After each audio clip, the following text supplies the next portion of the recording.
ನಮಸ್ಕಾರ ಸ್ಪರ್ಧಾರ್ಥಿ ಮಿತ್ರರೇ. ಸೊ ನಿಮ್ಮ ಮಚ್ಚಾ ಕರೆಂಟ್ ಅಫೇರ್ಸ್ನ ಒಂದು ಪ್ರತಿ ದಿವಸದ ಕರೆಂಟ್ ಅಫೇರ್ಸು ದಿನದ ಕತೆ ಮಚ್ಚಾ ಪುಟ್ಟಿ ಜೊತೆಗೆ ಅಂತ ಹೇಳಿ ಸೊ ಇದನ್ನ ಈಗ ಸ್ಟಾರ್ಟ್ ಮಾಡ್ತಾ ಇದೀವಿ. ನಾನು ನಿಮ್ಮ ಮಚ್ಚಾ, ನಾನು ನಿಮ್ಮ ಪುಟ್ಟಿ. ಓಕೆ ಪುಟ್ಟಿ, ಇವತ್ತು ಮೇ 18 2027. ನಿನ್ನೆ ದಿವಸ ಫಸ್ಟ್ ವಿಡಿಯೋ ನಾವು ಅಪ್ಲೋಡ್ ಮಾಡಿದ್ವಿ. ಹೌದು, ವಿಡಿಯೋ ನೋಡಿದ್ಯಾ? ವಿಡಿಯೋ ನೋಡಿದೆ. ಕಮೆಂಟ್ಸ್ ನೋಡಿದ್ಯಾ? ಕಮೆಂಟ್ಸ್ ನೋಡಿದೆ. ಕಮೆಂಟ್ ಅಲ್ಲಿ ಏನಿತ್ತು ಪುಟ್ಟಿ? ಕಮೆಂಟ್ ಅಲ್ಲಿ ತುಂಬಾ ಹೊಗಳುತ್ತಾ ಇದ್ರು ನನ್ನನ್ನ. ಏನಂತ? ವಾಯ್ಸ್ ಲೌಡ್ ಇಲ್ಲ ಅಂತ. ಓಕೆ, ಸೊ ಇವತ್ತು ವಾಯ್ಸ್ ಏನಿರಬೇಕು? ಫುಲ್ ಲೌಡ್ ಇರಬೇಕು. ಲೌಡ್ ಇರಬೇಕು, ಕ್ಲಿಯರ್ ಆಗಿರಬೇಕು. Okay. ಪುಟ್ಟಿ ಮಾತಾಡೋದು ಎಲ್ರಿಗೂ ಮೊಬೈಲ್ ಅಲ್ಲಿ ಅಥವಾ ಲ್ಯಾಪ್ಟಾಪ್ ಅಲ್ಲಿ ಎಲ್ಲೇ ನೋಡಿದ್ರು ಕ್ಲಿಯರ್ ಆಗಿ ಕೇಳಿಸುವಂತೆ ಪ್ರಯತ್ನನ ನಮ್ಮ ಪುಟ್ಟಿ ಮಾಡ್ತಾರೆ. ಸೊ ಈಗ ಕರೆಂಟ್ ಅಫೇರ್ಸ್ ಡಿಸ್ಕಷನ್ ದಿನದ ಕತೆ ಮಚ್ಚಾ ಪುಟ್ಟಿ ಜೊತೆ ಸ್ಟಾರ್ಟ್ ಮಾಡೋಣ. ಪುಟ್ಟಿ, ಓಕೆ, ನೀನ್ ಸ್ಟಾರ್ಟ್ ಮಾಡ್ತಾರೆ, ನಾನು ಸ್ಟಾರ್ಟ್ ಮಾಡೋಣ? ಇಲ್ಲ, ನಾನೇ ಸ್ಟಾರ್ಟ್ ಮಾಡ್ತೀನಿ. ಓಕೆ, ಪುಟ್ಟಿ ಜೋಶಲ್ಲಿ ಇದ್ದಾಳೆ, ಪುಟ್ಟಿ ಸ್ಟಾರ್ಟ್ ಮಾಡ್ತಾರೆ. ಸೊ ಫಸ್ಟ್ ನ್ಯೂಸ್ ಏನಿದೆ ಪುಟ್ಟಿ ನಿನ್ನ ಹತ್ರ? ಫಸ್ಟ್ ನ್ಯೂಸ್ ಏನಿದೆ ಅಂತಂದ್ರೆ ಆಂಗ್ಲೋ ಇಂಡಿಯನ್ ಮೀಸಲಾತಿ ಅಂತ ಹೇಳಿ. ಓಕೆ, ಏನಿದು ಆಂಗ್ಲೋ ಇಂಡಿಯನ್ ಮೀಸಲಾತಿ ಅಂತಂದ್ರೆ ಆಂಗ್ಲೋ ಇಂಡಿಯನ್ಸ್ ಮೀಸಲಾತಿಯನ್ನ ಮುಂದುವರಿಸಬೇಕು, ಎಕ್ಸ್ಟೆಂಡ್ ಮಾಡಬೇಕು ಅಂತ ಹೇಳಿ ಡೆಲ್ಲಿ ಹೈಕೋರ್ಟ್ಗೆ ಅರ್ಜಿಯನ್ನ ಸಲ್ಲಿಸಿದ್ದಾರೆ. ಓಕೆ, ಓಕೆನಾ? ಯಾರು ಆಂಗ್ಲೋ ಇಂಡಿಯನ್ ಅಂತಂದ್ರೆ ನಾವು ಮೊದಲು ನೋಡೋದಾದ್ರೆ ಯಾರು ಪುಟ್ಟಿ? ಯಾರಂತಂದ್ರೆ ಸಂವಿಧಾನದಲ್ಲಿ ಹೇಳಿದ್ದಾರೆ. ಏನಂತ? ಆರ್ಟಿಕಲ್ 366(2) ಅದ್ರ ಅಡಿಯಲ್ಲಿ ಆಂಗ್ಲೋ ಇಂಡಿಯನ್ ಬಗ್ಗೆ ವ್ಯಾಖ್ಯಾನ ಮಾಡಿದ್ದಾರೆ. ಓಕೆ, ಹೌದಾ? ಇದ್ರ ಪ್ರಕಾರ ಏನಂತ ವ್ಯಾಖ್ಯಾನ ಮಾಡಿದ್ದಾರೆ ಸಂವಿಧಾನದಲ್ಲಿ ಅಂತ ನಾವು ನೋಡೋದಾದ್ರೆ, ಒಬ್ಬ ವ್ಯಕ್ತಿಯ ತಂದೆ ಅಥವಾ ಅವರ ಪಿತೃ ಸಾಲಿನ ಪುರುಷ ಪೂರ್ವಜರು ಯಾರು ಯುರೋಪಿನ ಮೂಲದವರಾಗಿರ್ತಾರೆ ಆ ವ್ಯಕ್ತಿ ಇನ್ ಕೇಸ್ ಏನಾದ್ರು ಭಾರತದಲ್ಲಿ ನೆಲೆಸಿದ್ರೆ ಅವ್ರನ್ನ ಆಂಗ್ಲೋ ಇಂಡಿಯನ್ ಅಂತ ಕರಿತೀವಿ. ಸ್ವಲ್ಪ ಈಸಿಯಾಗಿ ಹೇಳ್ಬೋದಾ? ಸ್ವಲ್ಪ ಈಸಿಯಾಗಿ ಹೇಳ್ಬೋದು. ಎಕ್ಸಾಂಪಲ್ ಕೊಡ್ಲಾ? ಮಚ್ಚ, ನೀನು ಭಾರತದಲ್ಲಿ ವಾಸವಾಗಿರ್ತೀಯ. ಓಕೆನಾ? ನಿಮ್ಮ ತಂದೆ ಅಥವಾ ಅವ್ರ ತಾತ ಬಂದು ಯುರೋಪಿನ ಮೂಲದವ್ರು ಆಗಿರ್ಬೇಕು. ಆಯ್ತಾ? ಅವಾಗ ನಾನು ನಿನ್ನ ಏನಂತ ಕನ್ಸಿಡರ್ ಮಾಡ್ತೀನಿ ಅಂದ್ರೆ ಮಚ್ಚ ಅಂತ ಕನ್ಸಿಡರ್ ಮಾಡ್ತೀಯ. ಬಟ್ ನಾವಿಲ್ಲಿ ಏನ್ ಸ್ಟಡಿ ಮಾಡ್ತಿದೀವಿ? ಆಂಗ್ಲೋ ಇಂಡಿಯನ್ ಬಗ್ಗೆ ಸ್ಟಡಿ ಮಾಡ್ತೀವಿ. ಅಂದ್ರೆ ನಮ್ಮಪ್ಪ ನಮ್ಮ ಅಜ್ಜ ಏನಾದ್ರು ಯುರೋಪಿನ ಮೂಲದವರಾಗಿರ್ಬೇಕು, ಅಂದ್ರೆ ಅವ್ರು ಮೊದಲು ಯುರೋಪ್ ಅಲ್ಲಿ ಇರ್ಬೇಕು.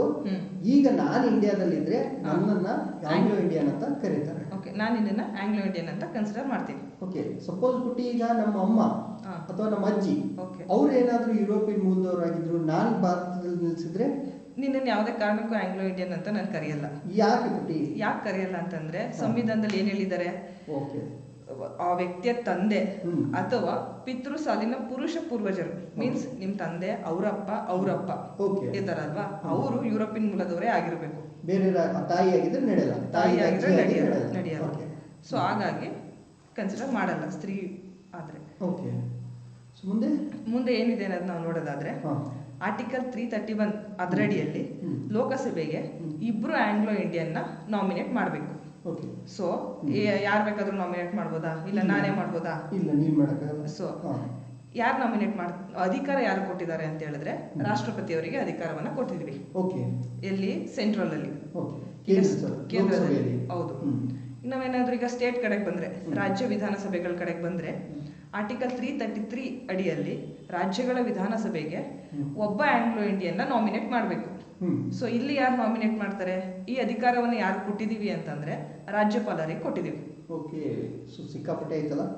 ಇಲ್ಲಿ ಏನು ಈಸಿಯಾಗಿ ನೋಡೋದಾದ್ರೆ ಈಗ ಸೆಂಟ್ರಲ್ ಅಲ್ಲಿ ಅಧಿಕಾರ ಯಾರು ಕೊಟ್ಟಿದೀವಿ? ರಾಷ್ಟ್ರಪತಿ ಕೊಟ್ಟಿದೀವಿ. ಹೌದಾ? ಸ್ಟೇಟ್ ಅಲ್ಲಿ ನಾಮನಿರ್ದೇಶನ ಮಾಡೋದಕ್ಕೆ. ಹೌದಾ? ಇಲ್ಲಿ ಅಧಿಕಾರ ಯಾರು ಕೊಟ್ಟಿದ್ದೀವಿ? ಸ್ಟೇಟ್ ಅಲ್ಲಿ ನಾಮನಿರ್ದೇಶನ ಮಾಡಲಿಕ್ಕೆ ರಾಜ್ಯಪಾಲರಿಗೆ ಕೊಟ್ಟಿದ್ದೀವಿ. ಹೌದು, ಎರಡು ಡಿಫರೆನ್ಸ್ ಗೊತ್ತಾಯ್ತಾ? ನೆಕ್ಸ್ಟ್ ಆರ್ಟಿಕಲ್ ಬಂದ್ರೆ ಸೆಂಟ್ರಲ್ ಅಲ್ಲಿ 331, ಸ್ಟೇಟ್ ಅಲ್ಲಿ ಆರ್ಟಿಕಲ್ 333. ಹೌದಾ? ಸೆಂಟ್ರಲ್ ಅಲ್ಲಿ ಎಷ್ಟು ಜನನ ನಾವು ನಾಮಿನೇಟ್ ಮಾಡ್ಬೋದು ಅಂತಂದ್ರೆ ಇಬ್ಬರನ್ನ. ಸ್ಟೇಟ್ ಬಂದ್ರೆ ಒಬ್ಬ ವ್ಯಕ್ತಿಯನ್ನ ನಾಮಿನೇಟ್ ಮಾಡ್ಬೋದು. ಇದು ಎಷ್ಟೇ ಡಿಫರೆನ್ಸ್. ಅಲ್ಲಿ ಲೋಕಸಭೆಗೆ ಮಾಡ್ತೀವಿ, ಇಲ್ಲಿ ರಾಜ್ಯ ವಿಧಾನಸಭೆಗೆ ಮಾಡ್ತೀವಿ. ಓಕೆನಾ? ಸೊ ಮತ್ತೆ ಇಷ್ಟೇ ಇದೆಯಾ? ಇನ್ನೂ ಇದೆಯಾ ಪುಟ್ಟಿ? ಇಲ್ಲ, ಇನ್ನು ಸ್ವಲ್ಪ ವಿಚಾರನ ನಾನು ಹೇಳ್ತೀನಿ. ಓಕೆ ಪುಟ್ಟಿ, ಹೇಳಿ. ಆ ವಿಚಾರ ಏನಂತಂದ್ರೆ ನಮ್ಮ ಮೂಲ ಸಂವಿಧಾನದಲ್ಲಿ ಏನ್ ಹೇಳಿದ್ದಾರೆ? ಪರಿಶಿಷ್ಟ ಜಾತಿ, ಪರಿಶಿಷ್ಟ ಪಂಗಡ ಮತ್ತು ಆಂಗ್ಲೋ ಇಂಡಿಯನ್ಗಳಿಗೆ ಮೀಸಲಾತಿಯನ್ನ 10 ವರ್ಷ ಅವಧಿವರೆಗೆ ನೀಡಲಾಗಿತ್ತು. ಸ್ಟಾರ್ಟಿಂಗ್ ಮೂಲ ಸಂವಿಧಾನದಲ್ಲಿ 10 ವರ್ಷದ ಅವಧಿಗೆ ನೀಡಲಾಗಿತ್ತು. ನಂತರ ಏನಾಯ್ತು? ದಿನೇ ನಂತರ ಬಂದ ಸರ್ಕಾರಗಳು ಈ ಮೀಸಲಾತಿಯನ್ನ ಪ್ರತಿ 10 ವರ್ಷಕ್ಕೆ ಎಂಬಂತೆ ವಿಸ್ತರಿಸ್ತಾ ಬಂತು. ಎಕ್ಸ್ಟೆಂಡ್ ಆಗ್ತಾ ಬಂತು. ಎಲ್ಲಿವರೆಗೆ? ಅಪ್ ಟು 2019 ವರೆಗೂ ಹಿಂಗೆ ಎಕ್ಸ್ಟೆಂಡ್ ಆಗ್ತಾ ಬಂತು. ಈ ಮೀಸಲಾತಿಯನ್ನ 2019 ವಿಸ್ತರಣೆ ಮಾಡೋಕ್ಕೋಸ್ಕರ 104ನೇ ಸಂವಿಧಾನದ ತಿದ್ದುಪಡಿ ಮಸೂದೆಯನ್ನ ಜಾರಿಗೆ ತರ್ತಾರೆ. ಸೊ ಆ ಜಾರಿಗೆ ತಂದಾಗ ಏನಾಗುತ್ತೆ? ಪರಿಶಿಷ್ಟ ಜಾತಿ ಮತ್ತೆ ಪರಿಶಿಷ್ಟ ಪಂಗಡಿಗಳಿಗಷ್ಟೇ ಮೀಸಲಾತಿಯನ್ನ ಮುಂದುವರಿಸಬೇಕು ಅಂತೇಳಿ ಪ್ರಸ್ತಾವನೆಯನ್ನ ಸಲ್ಲಿಸ್ತಾರೆ. ಹೌದಾ? ಇಲ್ಲಿ ಏನ್ ಮಿಸ್ ಆಗಿದೆ? ಆಂಗ್ಲೋ ಇಂಡಿಯನ್ ಮೀಸಲಾತಿ ಮುಂದುವರಿಸುವ ಒಂದು ಪ್ರಸ್ತಾವನೆ ಇದ್ರಲ್ಲಿ ಮಿಸ್ ಆಗಿದೆ. ಓಕೆ. ಸೊ ಇವರಿಬ್ರು ಕೊಟ್ರೆ ಈ ಆಂಗ್ಲೋ ಇಂಡಿಯನ್ಸು ಸಹಿಸ್ಕೊಂಡು ಇದ್ಬಿಡ್ತಾರಾ? ಇಲ್ಲ, ಅಲ್ಲಿ ಅಸಮಾನತೆ ಆದಂಗೆ ಆಗುತ್ತೆ. ಓಕೆ. ಸೊ ಹಾಗಾಗಿ ಆಂಗ್ಲೋ ಇಂಡಿಯನ್ಸು ನಮಗೂ ಕೂಡ ಮೀಸಲಾತಿ ಕೊಡಿ ಅಂತ ಕೇಳ್ತಾರೆ. ಓಕೆ.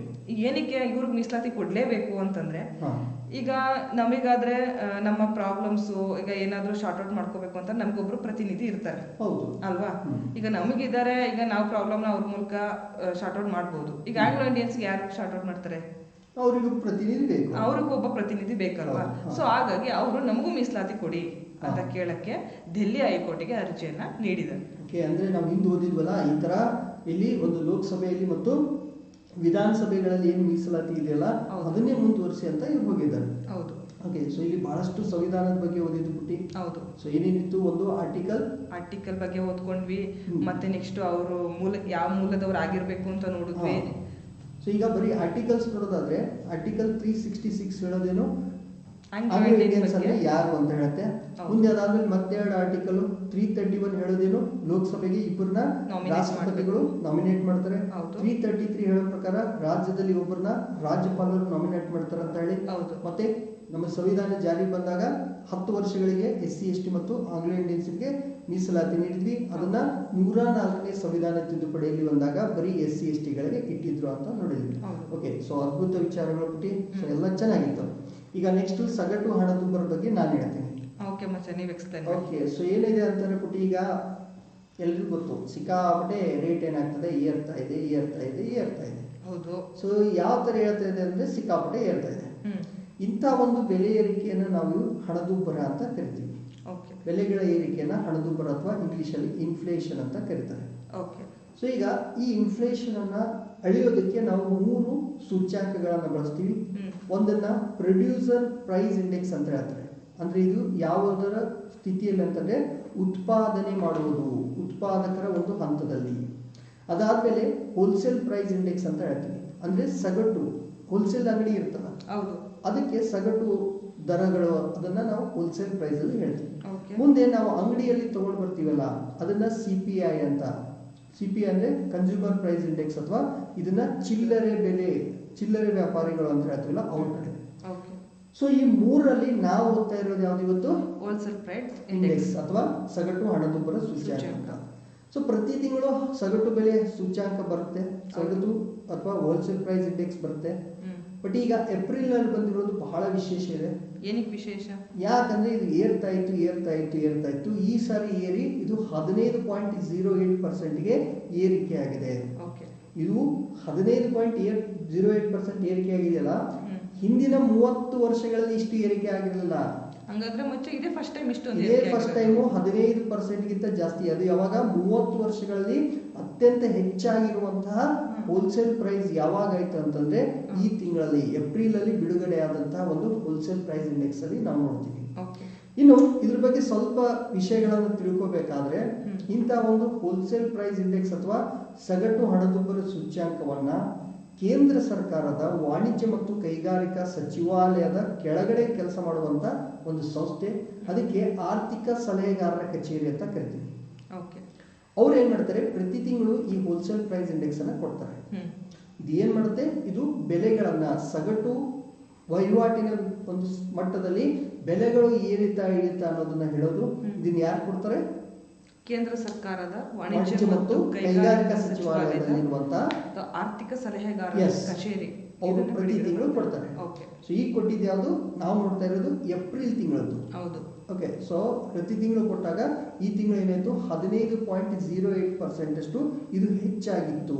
ಹಿಂದಿನ 30 ವರ್ಷಗಳಲ್ಲಿ ಈ ತರ ಆಗಿರ್ಲಿಲ್ಲ ಅಂತ ನಾವು ನೋಡ್ತೀವಿ. ಮುಂದೆ ಈ ಬೆಲೆಗಳನ್ನ ಹೋಲಿಕೆ ಮಾಡೋದಕ್ಕೆ ನಾವು ಒಂದು ಆಧಾರ ವರ್ಷ ಅಥವಾ ಬೇಸ್ ಇಯರ್ ಅಂತ ನೋಡ್ತಾ ಇದ್ವಿ. ಯಾವ್ದಿದೆ ಅಂತಂದ್ರೆ 2011 ಮತ್ತು 12. ಸೊ ಇದನ್ನ ಬಿಟ್ಟು ಯಾವ ತರ ಅರ್ಥ ಮಾಡ್ಕೋಬೇಕಂದ್ರೆ, ಈಗ ಈ ಪೆನ್ ಇದೆಯಲ್ಲ, ಈ ಪೆನ್ನಿಗೆ 2011 ಮತ್ತು 12ರಲ್ಲಿ ಯಾವ ರೇಟ್ ಇತ್ತು, ಎಷ್ಟಕ್ಕೆ ಇದು ಮಾರಾಟ ಆಗಿತ್ತು, ಇದನ್ನ ಈ ವರ್ಷಕ್ಕೆ ನಾವು ಹೋಲಿಕೆ ಮಾಡಿದ್ರೆ ಎಷ್ಟು ಏರಿಕೆ ಆಗಿದೆ ಅಂತ. ಸೊ ಅದಕ್ಕೆ ಆ ಒಂದು ಬೆಲೆಗಳನ್ನ ಹೋಲಿಕೆ ಮಾಡ್ತಿದ್ವಿ. ಯಾವುದು 2011 ಮತ್ತು 12ರಲ್ಲಿ ಇದ್ದಂತ ಬೆಲೆಗಳು, ಅದನ್ನೇ ನಾವು ಆಧಾರ ವರ್ಷ ಅಥವಾ ಬೇಸ್ ಇಯರ್ ಅಂತ ತಗೊಳ್ತೀವಿ. ಓಕೆ. ಸೊ ಮುಂದೆ ಇದನ್ನ ಕಂಡು ಹಿಡಿಬೇಕಾದ್ರೆ ಈಗ ಹೋಲ್ಸೇಲ್ ಅಂಗಡಿ ಅಂತ ಇರುತ್ತೆ, ಸಗಟು ವ್ಯಾಪಾರಿಗಳಂತ ಇರ್ತಾರೆ, ಅವ್ರು ಎಲ್ಲಾ ಮಾರಾಟ ಮಾಡ್ತಾರೆ. ಇನ್ನು ಕಾರ್ ಆದ್ರೆ ತಗೊಳ್ಳೋ, ಲ್ಯಾಪ್ಟಾಪ್ ಆದ್ರೂ ತಗೋ, ಬಟ್ಟೆ ಆದ್ರೆ ತಗೋ, ಆಹಾರ ಧಾನ್ಯ ಆದ್ರೆ ತಗೋ. ಓಕೆ, ಸೊ ಈಗ ಪೇಸ್ಟು, ಬ್ರಷು, ಸೋಪು ಇಂಥದ್ದೆಲ್ಲ ಮಾಡ್ತಿರ್ತಾರೆ. ಎಲ್ಲದನ್ನು ನಾವು ಹಿಡಿಯಲ್ಲ, ಎಲ್ಲ ವಸ್ತುಗಳನ್ನ ಇಲ್ಲಿ ಹಿಡಿಯಲ್ಲ. ವಿಶೇಷವಾಗಿ ನಾವು 3 ವಲಯಗಳನ್ನ ಇಲ್ಲಿ ಕನ್ಸಿಡರ್ ಮಾಡ್ತೀವಿ. ಒಂದನೇದು ಉತ್ಪಾದನಾ ವಲಯ, ಉತ್ಪಾದನಾ ಅಥವಾ ಪ್ರೊಡಕ್ಷನ್. ಎರಡನೇದು ಪ್ರಾಥಮಿಕ ಸರಕುಗಳು, ಮೂರನೇದು ಇಂಧನ ವಲಯ ಅಂತ. ಬಟ್ ಇದರಲ್ಲಿ ಬಂದಿರೋದು ಎಲ್ಲಾನು ಹಾಕೊಳ್ಳಲ್ಲ, ಅದರಲ್ಲೂ ಸೆಲೆಕ್ಟಿವ್. ಸೊ ನಾವು ಕನ್ಸಿಡರ್ ಮಾಡ್ತಿರೋದು. ಫಾರ್ ಎಕ್ಸಾಂಪಲ್ ಇಲ್ಲಿ ಏನಾಗುತ್ತೆ, ಈಗ ಟ್ರಾನ್ಸ್ಪೋರ್ಟ್ ಅಂತ ಹೇಳ್ತೇವೆ, ಸಾರಿಗೆಯನ್ನ ನಾವು ತಗೊಂಡಿಲ್ಲ. ಸೇವೆಗಳು ಅಂತ ಬರುತ್ತೆ, ಅದನ್ನ ನಾವು ತಗೊಂಡಿಲ್ಲ. ಇಲ್ಲಿ ತಗೊಳ್ತಾ ಇರೋದು ಉತ್ಪಾದನಾ ವಲಯ, ಪ್ರಾಥಮಿಕ ಅಥವಾ ಪ್ರೈಮರಿ ಗೂಡ್ಸ್ ಅಂತ, ಇಂಧನ ವಲಯ. ಇದರಲ್ಲಿರುವಂತಹ ಕೆಲವು ವಸ್ತುಗಳ ಬೆಲೆಯನ್ನ ಮಾತ್ರ ಈ ಸೂಚ್ಯಾಂಕದಲ್ಲಿ ತಗೊಳ್ತೀವಿ. ಮತ್ತೆ ಎಲ್ಲದಕ್ಕೂ ಈಕ್ವಲ್ ಆಗಿ ನಾವು ತಗೊಂಡಿಲ್ಲ. ಅಂದ್ರೆ ಉತ್ಪಾದನಾ ವಲಯ ಆಗಲಿ, ಪ್ರಾಥಮಿಕ ಸರಕು ಆಗಲಿ ಅಥವಾ ಇಂಧನ ವಲಯ, ಇದು ಮೂರಕ್ಕೂ ಏನಿಲ್ಲ, ಈಕ್ವಲ್ ಆಗಿ ಇಂಪಾರ್ಟೆನ್ಸ್ ಅನ್ನ ಕೊಟ್ಟಿಲ್ಲ. ಹೆಚ್ಚಿನ ಇಂಪಾರ್ಟೆನ್ಸ್ ಯಾವ್ದಕ್ಕೂ ಕೊಟ್ಟಿದ್ದಾರೆ, ಉತ್ಪಾದನೆ ವಲಯಕ್ಕೆ ಕೊಟ್ಟಿದ್ದಾರೆ. ಕಡಿಮೆ ಒಂದು ಪ್ರಾತಿನಿಧ್ಯ ಅಥವಾ ಇಂಪಾರ್ಟೆನ್ಸ್ ಅನ್ನ ಯಾರಿಗೆ ಕೊಟ್ಟಿದ್ದಾರೆ, ಇಂಧನ ವಲಯಕ್ಕೆ ಕೊಟ್ಟಿದ್ದಾರೆ. ಸೊ ಈಗ ನಾವೇನ್ ನೋಡ್ತಾ ಇದೀವಿ ಪುಟಿ, ಒಂದು ಸಗಟು ಹಣದುಬ್ಬರ ಅಥವಾ ಹೋಲ್ಸೇಲ್ ಪ್ರೈಸ್ ಇಂಡೆಕ್ಸ್ ನೋಡ್ತಾ ಇದೀವಿ. ಯಾವ ತಿಂಗಳದು? April month. ಯಾಕೆ ನೋಡ್ಬೇಕು ಇದನ್ನ? ಯಾಕೆ ನೋಡ್ಬೇಕಂತಂದ್ರೆ ಅದು ಬೆಲೆ ಎಷ್ಟೇರಿದೆ ಅಂದ್ರೆ 15.08% ಜಾಸ್ತಿ ಆಗಿದೆ. ಸೊ ಈ ಇಂಡೆಕ್ಸ್ 30 ವರ್ಷಗಳ ದಾಖಲಾತಿ ಹಾಗೆ ಇರಲಿಲ್ಲ, ಇಷ್ಟೊಂದು ಜಾಸ್ತಿ ಆಗಿರೋಂಥದ್ದು. ಈ ಲಾಸ್ಟ್ ಏಪ್ರಿಲ್ ಮಂತ್ ಅಲ್ಲಿ ಇಷ್ಟೊಂದು ಏರಿಕೆ ಆಗಿರೋದನ್ನ ನಾವು ನೋಡ್ಬೋದು. ಓಕೆ, ಮತ್ತೆ ಈ ಒಂದು ಸೂಚ್ಯಾಂಕವನ್ನ, ಇಂಡೆಕ್ಸ್ ಅನ್ನು ಯಾರು ಕೊಡ್ತಾರೆ ಅಂದ್ರೆ ಕೇಂದ್ರ ಸರ್ಕಾರದ ವಾಣಿಜ್ಯ ಮತ್ತು ಕೈಗಾರಿಕಾ ಸಚಿವಾಲಯದ ಅಡಿಯಲ್ಲಿ ಏನಿದೆ ಆರ್ಥಿಕ ಸಲಹೆಗಾರರ ಕಚೇರಿ ಅಂತ, ಇದು ಪ್ರತಿ ತಿಂಗಳು ಬಿಡುಗಡೆ ಮಾಡುತ್ತೆ. ಮತ್ತೆ ಇದರ ಆಧಾರ ವರ್ಷ ಬೇಸ್ ಇಯರ್ ಏನಂತ ತಗೊಂಡಿದ್ದಾರೆ ಅಂತ ನಾವು ನೋಡೋದಾದ್ರೆ 2011 ಮತ್ತೆ 12 ನ ಬೇಸ್ ಇಯರ್ ಆಗಿ ಕನ್ಸಿಡರ್ ಮಾಡಿದ್ದಾರೆ. ಅದರ ಬೆಲೆನ ನಾವು ಹೋಲಿಕೆ ಮಾಡ್ತೀವಿ. ಹೌದು. ಸೊ ಮುಂದೆ ಇದರಲ್ಲಿ ಹೆಚ್ಚಿನ ಒಂದು ಪ್ರಾತಿನಿಧ್ಯತೆ, ಈ ಸೂಚ್ಯಾಂಕ ರೆಡಿ ಆಗ್ಬೇಕಾದ್ರೆ ಬೇರೆ ಬೇರೆ ವಲಯಗಳಿಂದ ವಸ್ತುಗಳನ್ನು ನೋಡ್ತೀವಿ. ಹೆಚ್ಚಿನ ಪ್ರಾತಿನಿಧ್ಯತೆ ಅಥವಾ ವೇಟೇಜ್ ಯಾರಿಗೆ ಸಿಕ್ಕಿದೆ? ಉತ್ಪಾದನಾ ವಲಯಕ್ಕೆ. ಮತ್ತೆ ಕಡಿಮೆ ಸಿಕ್ಕಿರೋದು ಇಂಧನ ವಲಯಕ್ಕೆ ಕೊಟ್ಟಿದ್ದಾರೆ. So very good. ಸೊ ಈಗ ನೆಕ್ಸ್ಟ್ ಮುಂದಿನ ಸುದ್ದಿ ನೀನ್ ಹೇಳ್ಬಿಟ್ಟು, ಅಧಿಕ ರಕ್ತದೊತ್ತಡ ದಿವಸದ ಬಗ್ಗೆ. ಮುಂದಿನ ಸುದ್ದಿ ನಾನು ಏನ್ ಹೇಳೋದಾದ್ರೆ, ಅಧಿಕ ರಕ್ತದೊತ್ತಡ ದಿವಸ ಅಂತ ಹೇಳಿ ನಿನ್ನೆ ಮೇ 17 ಸೆಲೆಬ್ರೇಷನ್ ಮಾಡಿದ್ದಾರೆ, ಸ್ಪೆಷಲ್ ಡೇ ಅಂತ ಹೇಳಿ. ಏನಂತ? ವರ್ಲ್ಡ್ ಹೈಪರ್ ಟೆನ್ಷನ್ ಡೇ ಅಂತ, ಮೀನ್ಸ್ ವಿಶ್ವ ಅಧಿಕ ರಕ್ತದೊತ್ತಡ ದಿವಸ ಅಂತ ಹೇಳಿ. ಸೊ ಈ ತರ ದಿನಗಳನ್ನ ಏನಕ್ಕೆ ಸೆಲೆಬ್ರೇಟ್ ಮಾಡ್ತಾರೆ ಅನ್ನೋದು ನಾವು ನೋಡೋದಾದ್ರೆ, ಜನಗಳಿಗೆ ಜಾಗೃತಿಯನ್ನು ಮೂಡಿಸೋಕ್ಕೋಸ್ಕರ, ಅವ್ರಿಗೆ ಅರಿವನ್ನ ಮೂಡಿಸೋಕ್ಕೋಸ್ಕರ ಈ ಒಂದು ದಿನವನ್ನ ಆರೋಗ್ಯ ಇಲಾಖೆಯವರು ಸೆಲೆಬ್ರೇಟ್ ಮಾಡ್ತಾರೆ. ಈ ಇಯರ್ನ ಒಂದು ಸೆಲೆಬ್ರೇಷನ್ ಮಾಡಿದ್ವಿ ಅಲ್ವಾ, ವರ್ಲ್ಡ್ ಹೈಪರ್ ಟೆನ್ಷನ್ ಡೇ ಅಂತ. ಈ ಇಯರ್ದು ಥೀಮ್ ಏನಂತಂದ್ರೆ, ನಿಮ್ಮ ರಕ್ತದೊತ್ತಡ ಪರೀಕ್ಷಿಸಿ ನಿಯಂತ್ರಣ ಮಾಡಿ ದೀರ್ಘಾಯುಷಿಗಳಾಗಿ ಅಂತೇಳಿ. ಅಂದ್ರೆ measure your blood pressure, control it and live longer ಅಂತೇಳಿ. ಅಂದ್ರೆ ಏನ್ಬಿಟ್ಟು ಈ ವಿಷಯ ಏನ್ ಹೇಳುತ್ತೆ? ರಕ್ತದೊತ್ತಡ ಪರೀಕ್ಷಿಸಿ ನಿಯಂತ್ರಣ ಮಾಡಿ ದೀರ್ಘಾಯುಷಿಯಾಗಿ ಅಂತಂದ್ರೆ ಈ ಥೀಮ್ ಏನ್ ಹೇಳುತ್ತೆ ಅಂತಂದ್ರೆ, ನಿಮ್ಗೆ ಬ್ಲಡ್ ಪ್ರೆಷರ್ ಇದ್ರೆ ಟೆಸ್ಟ್ ಮಾಡಿಸ್ಕೊಳ್ಳಿ. ಇಲ್ಲ ಅಂದ್ರೆ ಟೆಸ್ಟ್ ಮಾಡಿಸ್ಕೊಂಡ್ಮೇಲೆ ರಿಪೋರ್ಟ್ ಗೊತ್ತಾಗುತ್ತೆ ನಿಮ್ಗೆನೆ, ಅದನ್ನ ಕಂಟ್ರೋಲ್ ಮಾಡೋದು ಹೇಗೆ ಅಂತ ಗೊತ್ತಾಗುತ್ತೆ. ಸೊ ಕಂಟ್ರೋಲ್ ಮಾಡಿದ್ರೆ ನಮಗೆ ಹಾರ್ಟ್ ಅಟ್ಯಾಕ್ ಆಗೋ ಚಾನ್ಸಸ್ ಜಾಸ್ತಿ ಇರಲ್ಲ. ಓಕೆ, ಈಗ ನಾವು ಮಾತಾಡ್ತಿರೋದು ಹೈಪರ್ ಟೆನ್ಷನ್ ಅಥವಾ ಅಧಿಕ ರಕ್ತದೊತ್ತಡ. ಹೌದು. ಸೊ ಹೈಪರ್ ಟೆನ್ಷನ್ ಆದ್ರೆ ಹಾರ್ಟ್ ಅಟ್ಯಾಕ್ ಆಗುತ್ತೆ. ಹೌದು. ಅದಕ್ಕೆ ನೀವು ಫಸ್ಟ್ ಏನ್ ಮಾಡಬೇಕು? ಟೆಸ್ಟ್ ಮಾಡಿಸ್ಕೊಳ್ಬೇಕು. ಹೈಪರ್ ಟೆನ್ಷನ್ ಅಥವಾ ಹೈ BP ಏನಾದ್ರೂ ಆಗಿದೆಯಾ ಅಂತ ನೋಡ್ಕೊಳ್ಳಿ. ನೋಡ್ಕೊಂಡ್ಮೇಲೆ ನಿಯಂತ್ರಣ ಮಾಡಿಕೊಂಡು ಹೆಚ್ಚಿನ ದಿವಸ ಬದುಕಿ, ಸುಮ್ಮನೆ ಹಾರ್ಟ್ ಅಟ್ಯಾಕ್ ಆಗಿ ಸಾಯ್ಬೇಡಿ ಅಂತ ಹೇಳಿ ಈ ವರ್ಷದ ಥೀಮ್ ನ ಕೊಟ್ಟಿದ್ದಾರೆ. ಥೀಮ್ ಇಂಟ್ರೆಸ್ಟಿಂಗ್ ಆಗಿದೆ. ಹೌದು. ಸೊ ಹೇಳ್ತಿದ್ರೆ ಹೋಗಿ BP ಚೆಕ್ ಮಾಡಿಸ್ಕೊಳ್ಳಿ, ಅದನ್ನ ಕಂಟ್ರೋಲ್ ಮಾಡಿ, ಜಾಸ್ತಿ ದಿನ ಬದುಕಿ. ಸತ್ತೋಗ್ತಾರ, ಸಾಯಕ್ ಹೋಗ್ಬಿಡಿ, ಜಾಸ್ತಿ ದಿವಸ ಬದುಕಿ, ಅದಕ್ಕೆ BP ಟೆಸ್ಟ್ ಮಾಡ್ಕೊಳ್ಳಿ ಅಂತ ಹೇಳ್ತಾರೆ. ಸೊ ಒಳ್ಳೆ ವಿಷಯ ಇದೆ. ಓಕೆ, ಸೊ ಮುಂದೆ ಯಾವ ತರ ರಕ್ತದೊತ್ತಡ ಆಗುತ್ತೆ ಅಂತ ನಾವು ನೋಡೋದಾದ್ರೆ, ಈಗ ಹಾರ್ಟ್ ಕೆಲಸ ಏನು, ಬ್ಲಡ್ ನ ಪಂಪ್ ಮಾಡೋ ಅಂತದ್ದು. ಓಕೆ, ನಾವು 2 ತರ ನೋಡ್ಬೋದು ಹಾರ್ಟ್ ಅಲ್ಲಿ, ಡಯಾಸ್ಟಾಲಿಕ್ ಬ್ಲಡ್ ಪ್ರೆಷರ್ ಮತ್ತೆ ಸಿಸ್ಟಾಲಿಕ್ ಬ್ಲಡ್ ಪ್ರೆಷರ್ ಅಂತ ಹೇಳಿ. ಡಯಾಸ್ಟಾಲಿಕ್ ಅಂತಂದ್ರೆ ಹಾರ್ಟಿಗೆ ಬ್ಲಡ್ ಬರೋ ಅಂತದ್ನ ಡಯಾಸ್ಟಾಲಿಕ್ ಅಂತ ಕರಿತೀವಿ. ಹಾರ್ಟ್ ಇಂದ ಬ್ಲಡ್ ಪಂಪ್ ಆಗಿ ಹೊರಗಡೆ ಹೋಗೋದನ್ನ ಸಿಸ್ಟಾಲಿಕ್ ಬ್ಲಡ್ ಪ್ರೆಷರ್ ಅಂತ ಕರಿತೀವಿ. ನಾವು ಮ್ಯಾಪ್ ಮೂಲಕ ನೋಡೋದಾದ್ರೆ, ಒಂದು ಗ್ರಾಫ್ ಮೂಲಕ ನೋಡೋದಾದ್ರೆ ಏನ್ ಅರ್ಥ ಮಾಡ್ಕೋತೀವಿ? ಒಂದು ನಿಮಿಷ, ಸ್ವಲ್ಪ ಸ್ಲೈಡ್ ಏನಾಗಿದೆ ಅಂತ ನೋಡೋಣ. ಒಂದು ನಿಮಿಷ, ಸ್ಲೈಡಲ್ಲಿ ಏನೋ ವೇರಿಯೇಷನ್ ಆಯಿತು. ಒಂದು ನಿಮಿಷ, ಮತ್ತೆ ವಾಪಸ್ ಇಲ್ಲಿಗೆ ಬರೋಣ. ಓಕೆ, ಸೊ ಈಗ ಇದನ್ನು ಎಕ್ಸ್ಪ್ಲೇನ್ ಮಾಡ್ತಾ ಇದ್ವಿ ಬಿಟ್ಟು ನಾನೇನೋ ಪ್ರೆಸ್ ಮಾಡಿಬಿಟ್ಟೆ, ಹೀಗಾಗಿ ಸ್ವಲ್ಪ ಚೇಂಜ್ ಆಯಿತು. ಇರಲಿ. ಸೊ ಈಗ ನಾವು ಯಾವುದ್ರ ಬಗ್ಗೆ ಮಾತಾಡ್ತಿದ್ದೀವಿ? ಅಧಿಕ ರಕ್ತದೊತ್ತಡದ. ಓಕೆ, ಆಯ್ತಾ. ಹಾಂ ನಾವಿಲ್ಲಿ ಏನು ತಿಳ್ಕೊಂಡ್ವಿ, ಹಾರ್ಟಿಗೆ ಬ್ಲಡ್ ಬರೋ ಅಂಥದ್ದನ್ನ ಡಯಾಸ್ಟೋಲಿಕ್ ಅಂತ ತಗೊಂಡ್ವಿ. ಸೊ ಇಲ್ಲಿ ಒಂದು ನಿಮಿಷ ಇದು ಕಲರ್ ಚೇಂಜ್ ಮಾಡ್ತಾ ಇದ್ದೀನಿ. ಓಕೆ, ಸೊ ಈಗ ಹಾರ್ಟಿಗೆ ಏನು ಬರಬೇಕು, ಬ್ಲಡ್ ಬರಬೇಕು. ಹಾರ್ಟಿಗೆ ಬ್ಲಡ್ ಬರೋದನ್ನ ಡಯಾಸ್ಟೋಲಿಕ್ ಬ್ಲಡ್ ಪ್ರೆಷರ್ ಡಯಾಸ್ಟೋಲಿಕ್ ಅಂತ ಆಯ್ತಾ. ನೆಕ್ಸ್ಟ್ ಹಾರ್ಟಿಂದ ಬ್ಲಡ್ ಪಂಪ್ ಆಗಿ ಹೊರಗಡೆ ಹೋಗ್ಬೇಕು ಎಲ್ಲ ಬಾಡಿ ಪಾರ್ಟ್ಸ್ಗೆ, ಅದನ್ನ ಸಿಸ್ಟಾಲಿಕ್ ಬ್ಲಡ್ ಪ್ರೆಷರ್ ಅಂತ ಕನ್ಸಿಡರ್ ಮಾಡ್ತೀವಿ. ಅಂದ್ರೆ ಹೃದಯದ ಕೆಲಸನೇ ರಕ್ತ ಪಂಪ್ ಮಾಡೋದು. ಹೌದು, ಪಂಪ್ ಮಾಡ್ಬೇಕಾದ್ರೆ ಹಾರ್ಟ್ ಒಳಗೆ ರಕ್ತ ಬರೋದಕ್ಕೆ ಏನಂತ ಹೇಳ್ತಾರೆ, ಡಯಾಸ್ಟಾಲಿಕ್ ಅಂತ ಕರಿತೀವಿ. ಓಕೆ, ಹಾರ್ಟ್ ಇಂದ ಹೊರಗಡೆ ಹೋಗೋದಕ್ಕೆ ಸಿಸ್ಟಾಲಿಕ್. ಓಕೆ, ಗೊತ್ತಾಯ್ತಾ, ಸಿಸ್ಟಾಲಿಕ್ ಅಂತ ಕರಿತೀವಿ. ನಾವು ಗ್ರಾಫ್ ಮೂಲಕ ನೋಡೋದಾದ್ರೆ ಈಗ 90 ಸಿಸ್ಟಾಲಿಕ್ ಇದ್ದು 60 ಡಯಾಸ್ಟಾಲಿಕ್ ಬಂದ್ರೆ ಅದನ್ನ ಲೋ ಬ್ಲಡ್ ಪ್ರೆಷರ್ ಅಂತ ಕರಿತೀವಿ. ಇದು ಎಷ್ಟು ಡೇಂಜರಸ್ ಅಂತಂದ್ರೆ ವ್ಯಕ್ತಿ ಸಾಯೋಕ್ಕೂ ರೆಡಿ ಇರಬೇಕು, ಅಷ್ಟು ಡೇಂಜರಸ್ ಲೋ ಬಿ ಪಿ ಅಂದ್ರೆ. ನೆಕ್ಸ್ಟ್ ಸಿಸ್ಟಾಲಿಕ್ 120 ಇದ್ದು ಡಯಾಸ್ಟಾಲಿಕ್ 80 ಇದ್ರೆ ಇದು ನಾರ್ಮಲ್ ಬ್ಲಡ್ ಪ್ರೆಷರ್. ಆಲ್ಮೋಸ್ಟ್ ನನಗೆ ನಿಮಗೆ ನಮ್ಮ ಆಸ್ಪಿರೆಂಟ್ಸ್ಗೆ ಇರೋಂಥ ಒಂದು ಬ್ಲಡ್ ಪ್ರೆಷರ್.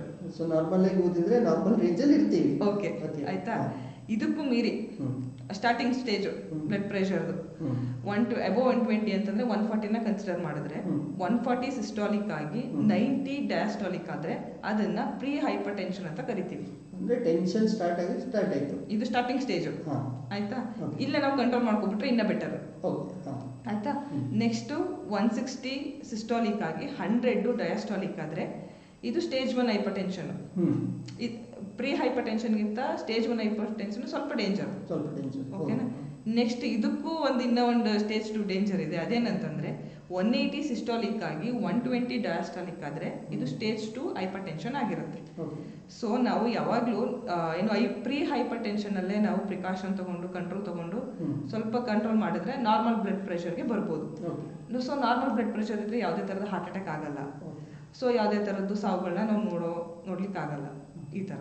ಸೊ ಈಗ ನಾವು ಹೈಪರ್ ಟೆನ್ಷನ್ ಬಗ್ಗೆ ಇದೆಲ್ಲ ನೋಡಿದ್ವಿ. ನಾರ್ಮಲ್ ಯಾವ್ದು, ಲೋ ಯಾವುದು, ನಾರ್ಮಲ್ ಯಾವುದು, ಹೈಪರ್ ಟೆನ್ಷನ್ ಯಾವುದು, ಅಥವಾ ಪ್ರೀ ಹೈಪರ್ ಟೆನ್ಷನ್ ಯಾವುದು, ಅಥವಾ ಹೈಪರ್ ಟೆನ್ಷನ್ ಅಲ್ಲಿ 2 ಟೈಪ್ ಏನಿದೆ, ಆಮೇಲೆ ಡಯಾಸ್ಟಾಲಿಕ್ ಬ್ಲಡ್ ಪ್ರೆಷರ್ ಅಂದ್ರೇನು, ಸಿಸ್ಟಾಲಿಕ್ ಬ್ಲಡ್ ಪ್ರೆಷರ್ ಅಂದ್ರೇನು ಅಂತ ಇದೆಲ್ಲ ನೋಡಿದ್ವಿ. ಇದೆಲ್ಲ ಯಾಕೆ ನೋಡ್ತಾ ಇದ್ವಿ, ಯಾಕಂದ್ರೆ ನಿನ್ನೆ ದಿವಸ ಏನಿತ್ತು, ನಾವು ವರ್ಲ್ಡ್ ಹೈಪರ್ ಟೆನ್ಷನ್ ಡೇನ May 17th ಸೆಲೆಬ್ರೇಷನ್ ಮಾಡಿದ್ವಿ. ಸೊ ಅದಕ್ಕೆ ಯಾರು ಟೆನ್ಷನ್ ಮಾಡ್ಕೋಬೇಡಿ. ಸೊ ಎಲ್ಲ ಫುಲ್ ಫ್ರೀ ಆಗಿ ಕಾಮನ್ ಆಗಿ ಆದಷ್ಟು ನಿಮ್ಮ ಬ್ಲಡ್ ಪ್ರೆಷರ್ ಎಲ್ಲಿರಬೇಕು, ನಾರ್ಮಲ್ ರೇಂಜಲ್ಲಿ 120/80 ಇರುವಂತೆ ನೋಡ್ಕೊಳ್ಳಿ. ಓಕೆ. ಸೊ ನೆಕ್ಸ್ಟ್ ಇನ್ನೊಂದು ವಿಷಯ ನಾನು ಎಕ್ಸ್ಪ್ಲೇನ್ ಮಾಡ್ತಿದ್ಬಿಟ್ಟು, ಈಗ ಏನಾಗುತ್ತೆ ಅಂತಂದ್ರೆ ನಮ್ಮ ನಿನ್ನೆ ದಿವಸ ನೀನು ಎಕ್ಸ್ಪ್ಲೇನ್ ಮಾಡಿದೆ ಸಿಕ್ಕಿಂ ರಾಜ್ಯದ ಬಗ್ಗೆ. May 16 ಇದೇನು ಸಿಕ್ಕಿಂ ರಾಜ್ಯದ ಒಂದು ರಾಜ್ಯೋತ್ಸವ ತರ. ನಮ್ಮಲ್ಲಿ ಹೆಂಗೆ ಕನ್ನಡ ರಾಜ್ಯೋತ್ಸವ ಮಾಡ್ತಾರೆ ಆ ತರ ಸಿಕ್ಕಿಂ ರಾಜ್ಯದವರು ಏನ್ ಮಾಡಿದ್ರು, May 16ಕ್ಕೆ ಅವ್ರ ರಾಜ್ಯ ಸ್ಥಾಪನೆ ದಿನ ಅಂತ ಆಚರಣೆ ಮಾಡ್ತಾರೆ. ಸೊ ಅದನ್ನ ರಾಜ್ಯ ಆಗಿತ್ತು ಅನ್ನೋದನ್ನ ನಿನ್ನೆ ದಿವಸ ನಾವು ಡಿಸ್ಕಸ್ ಮಾಡಿದ್ವಿ.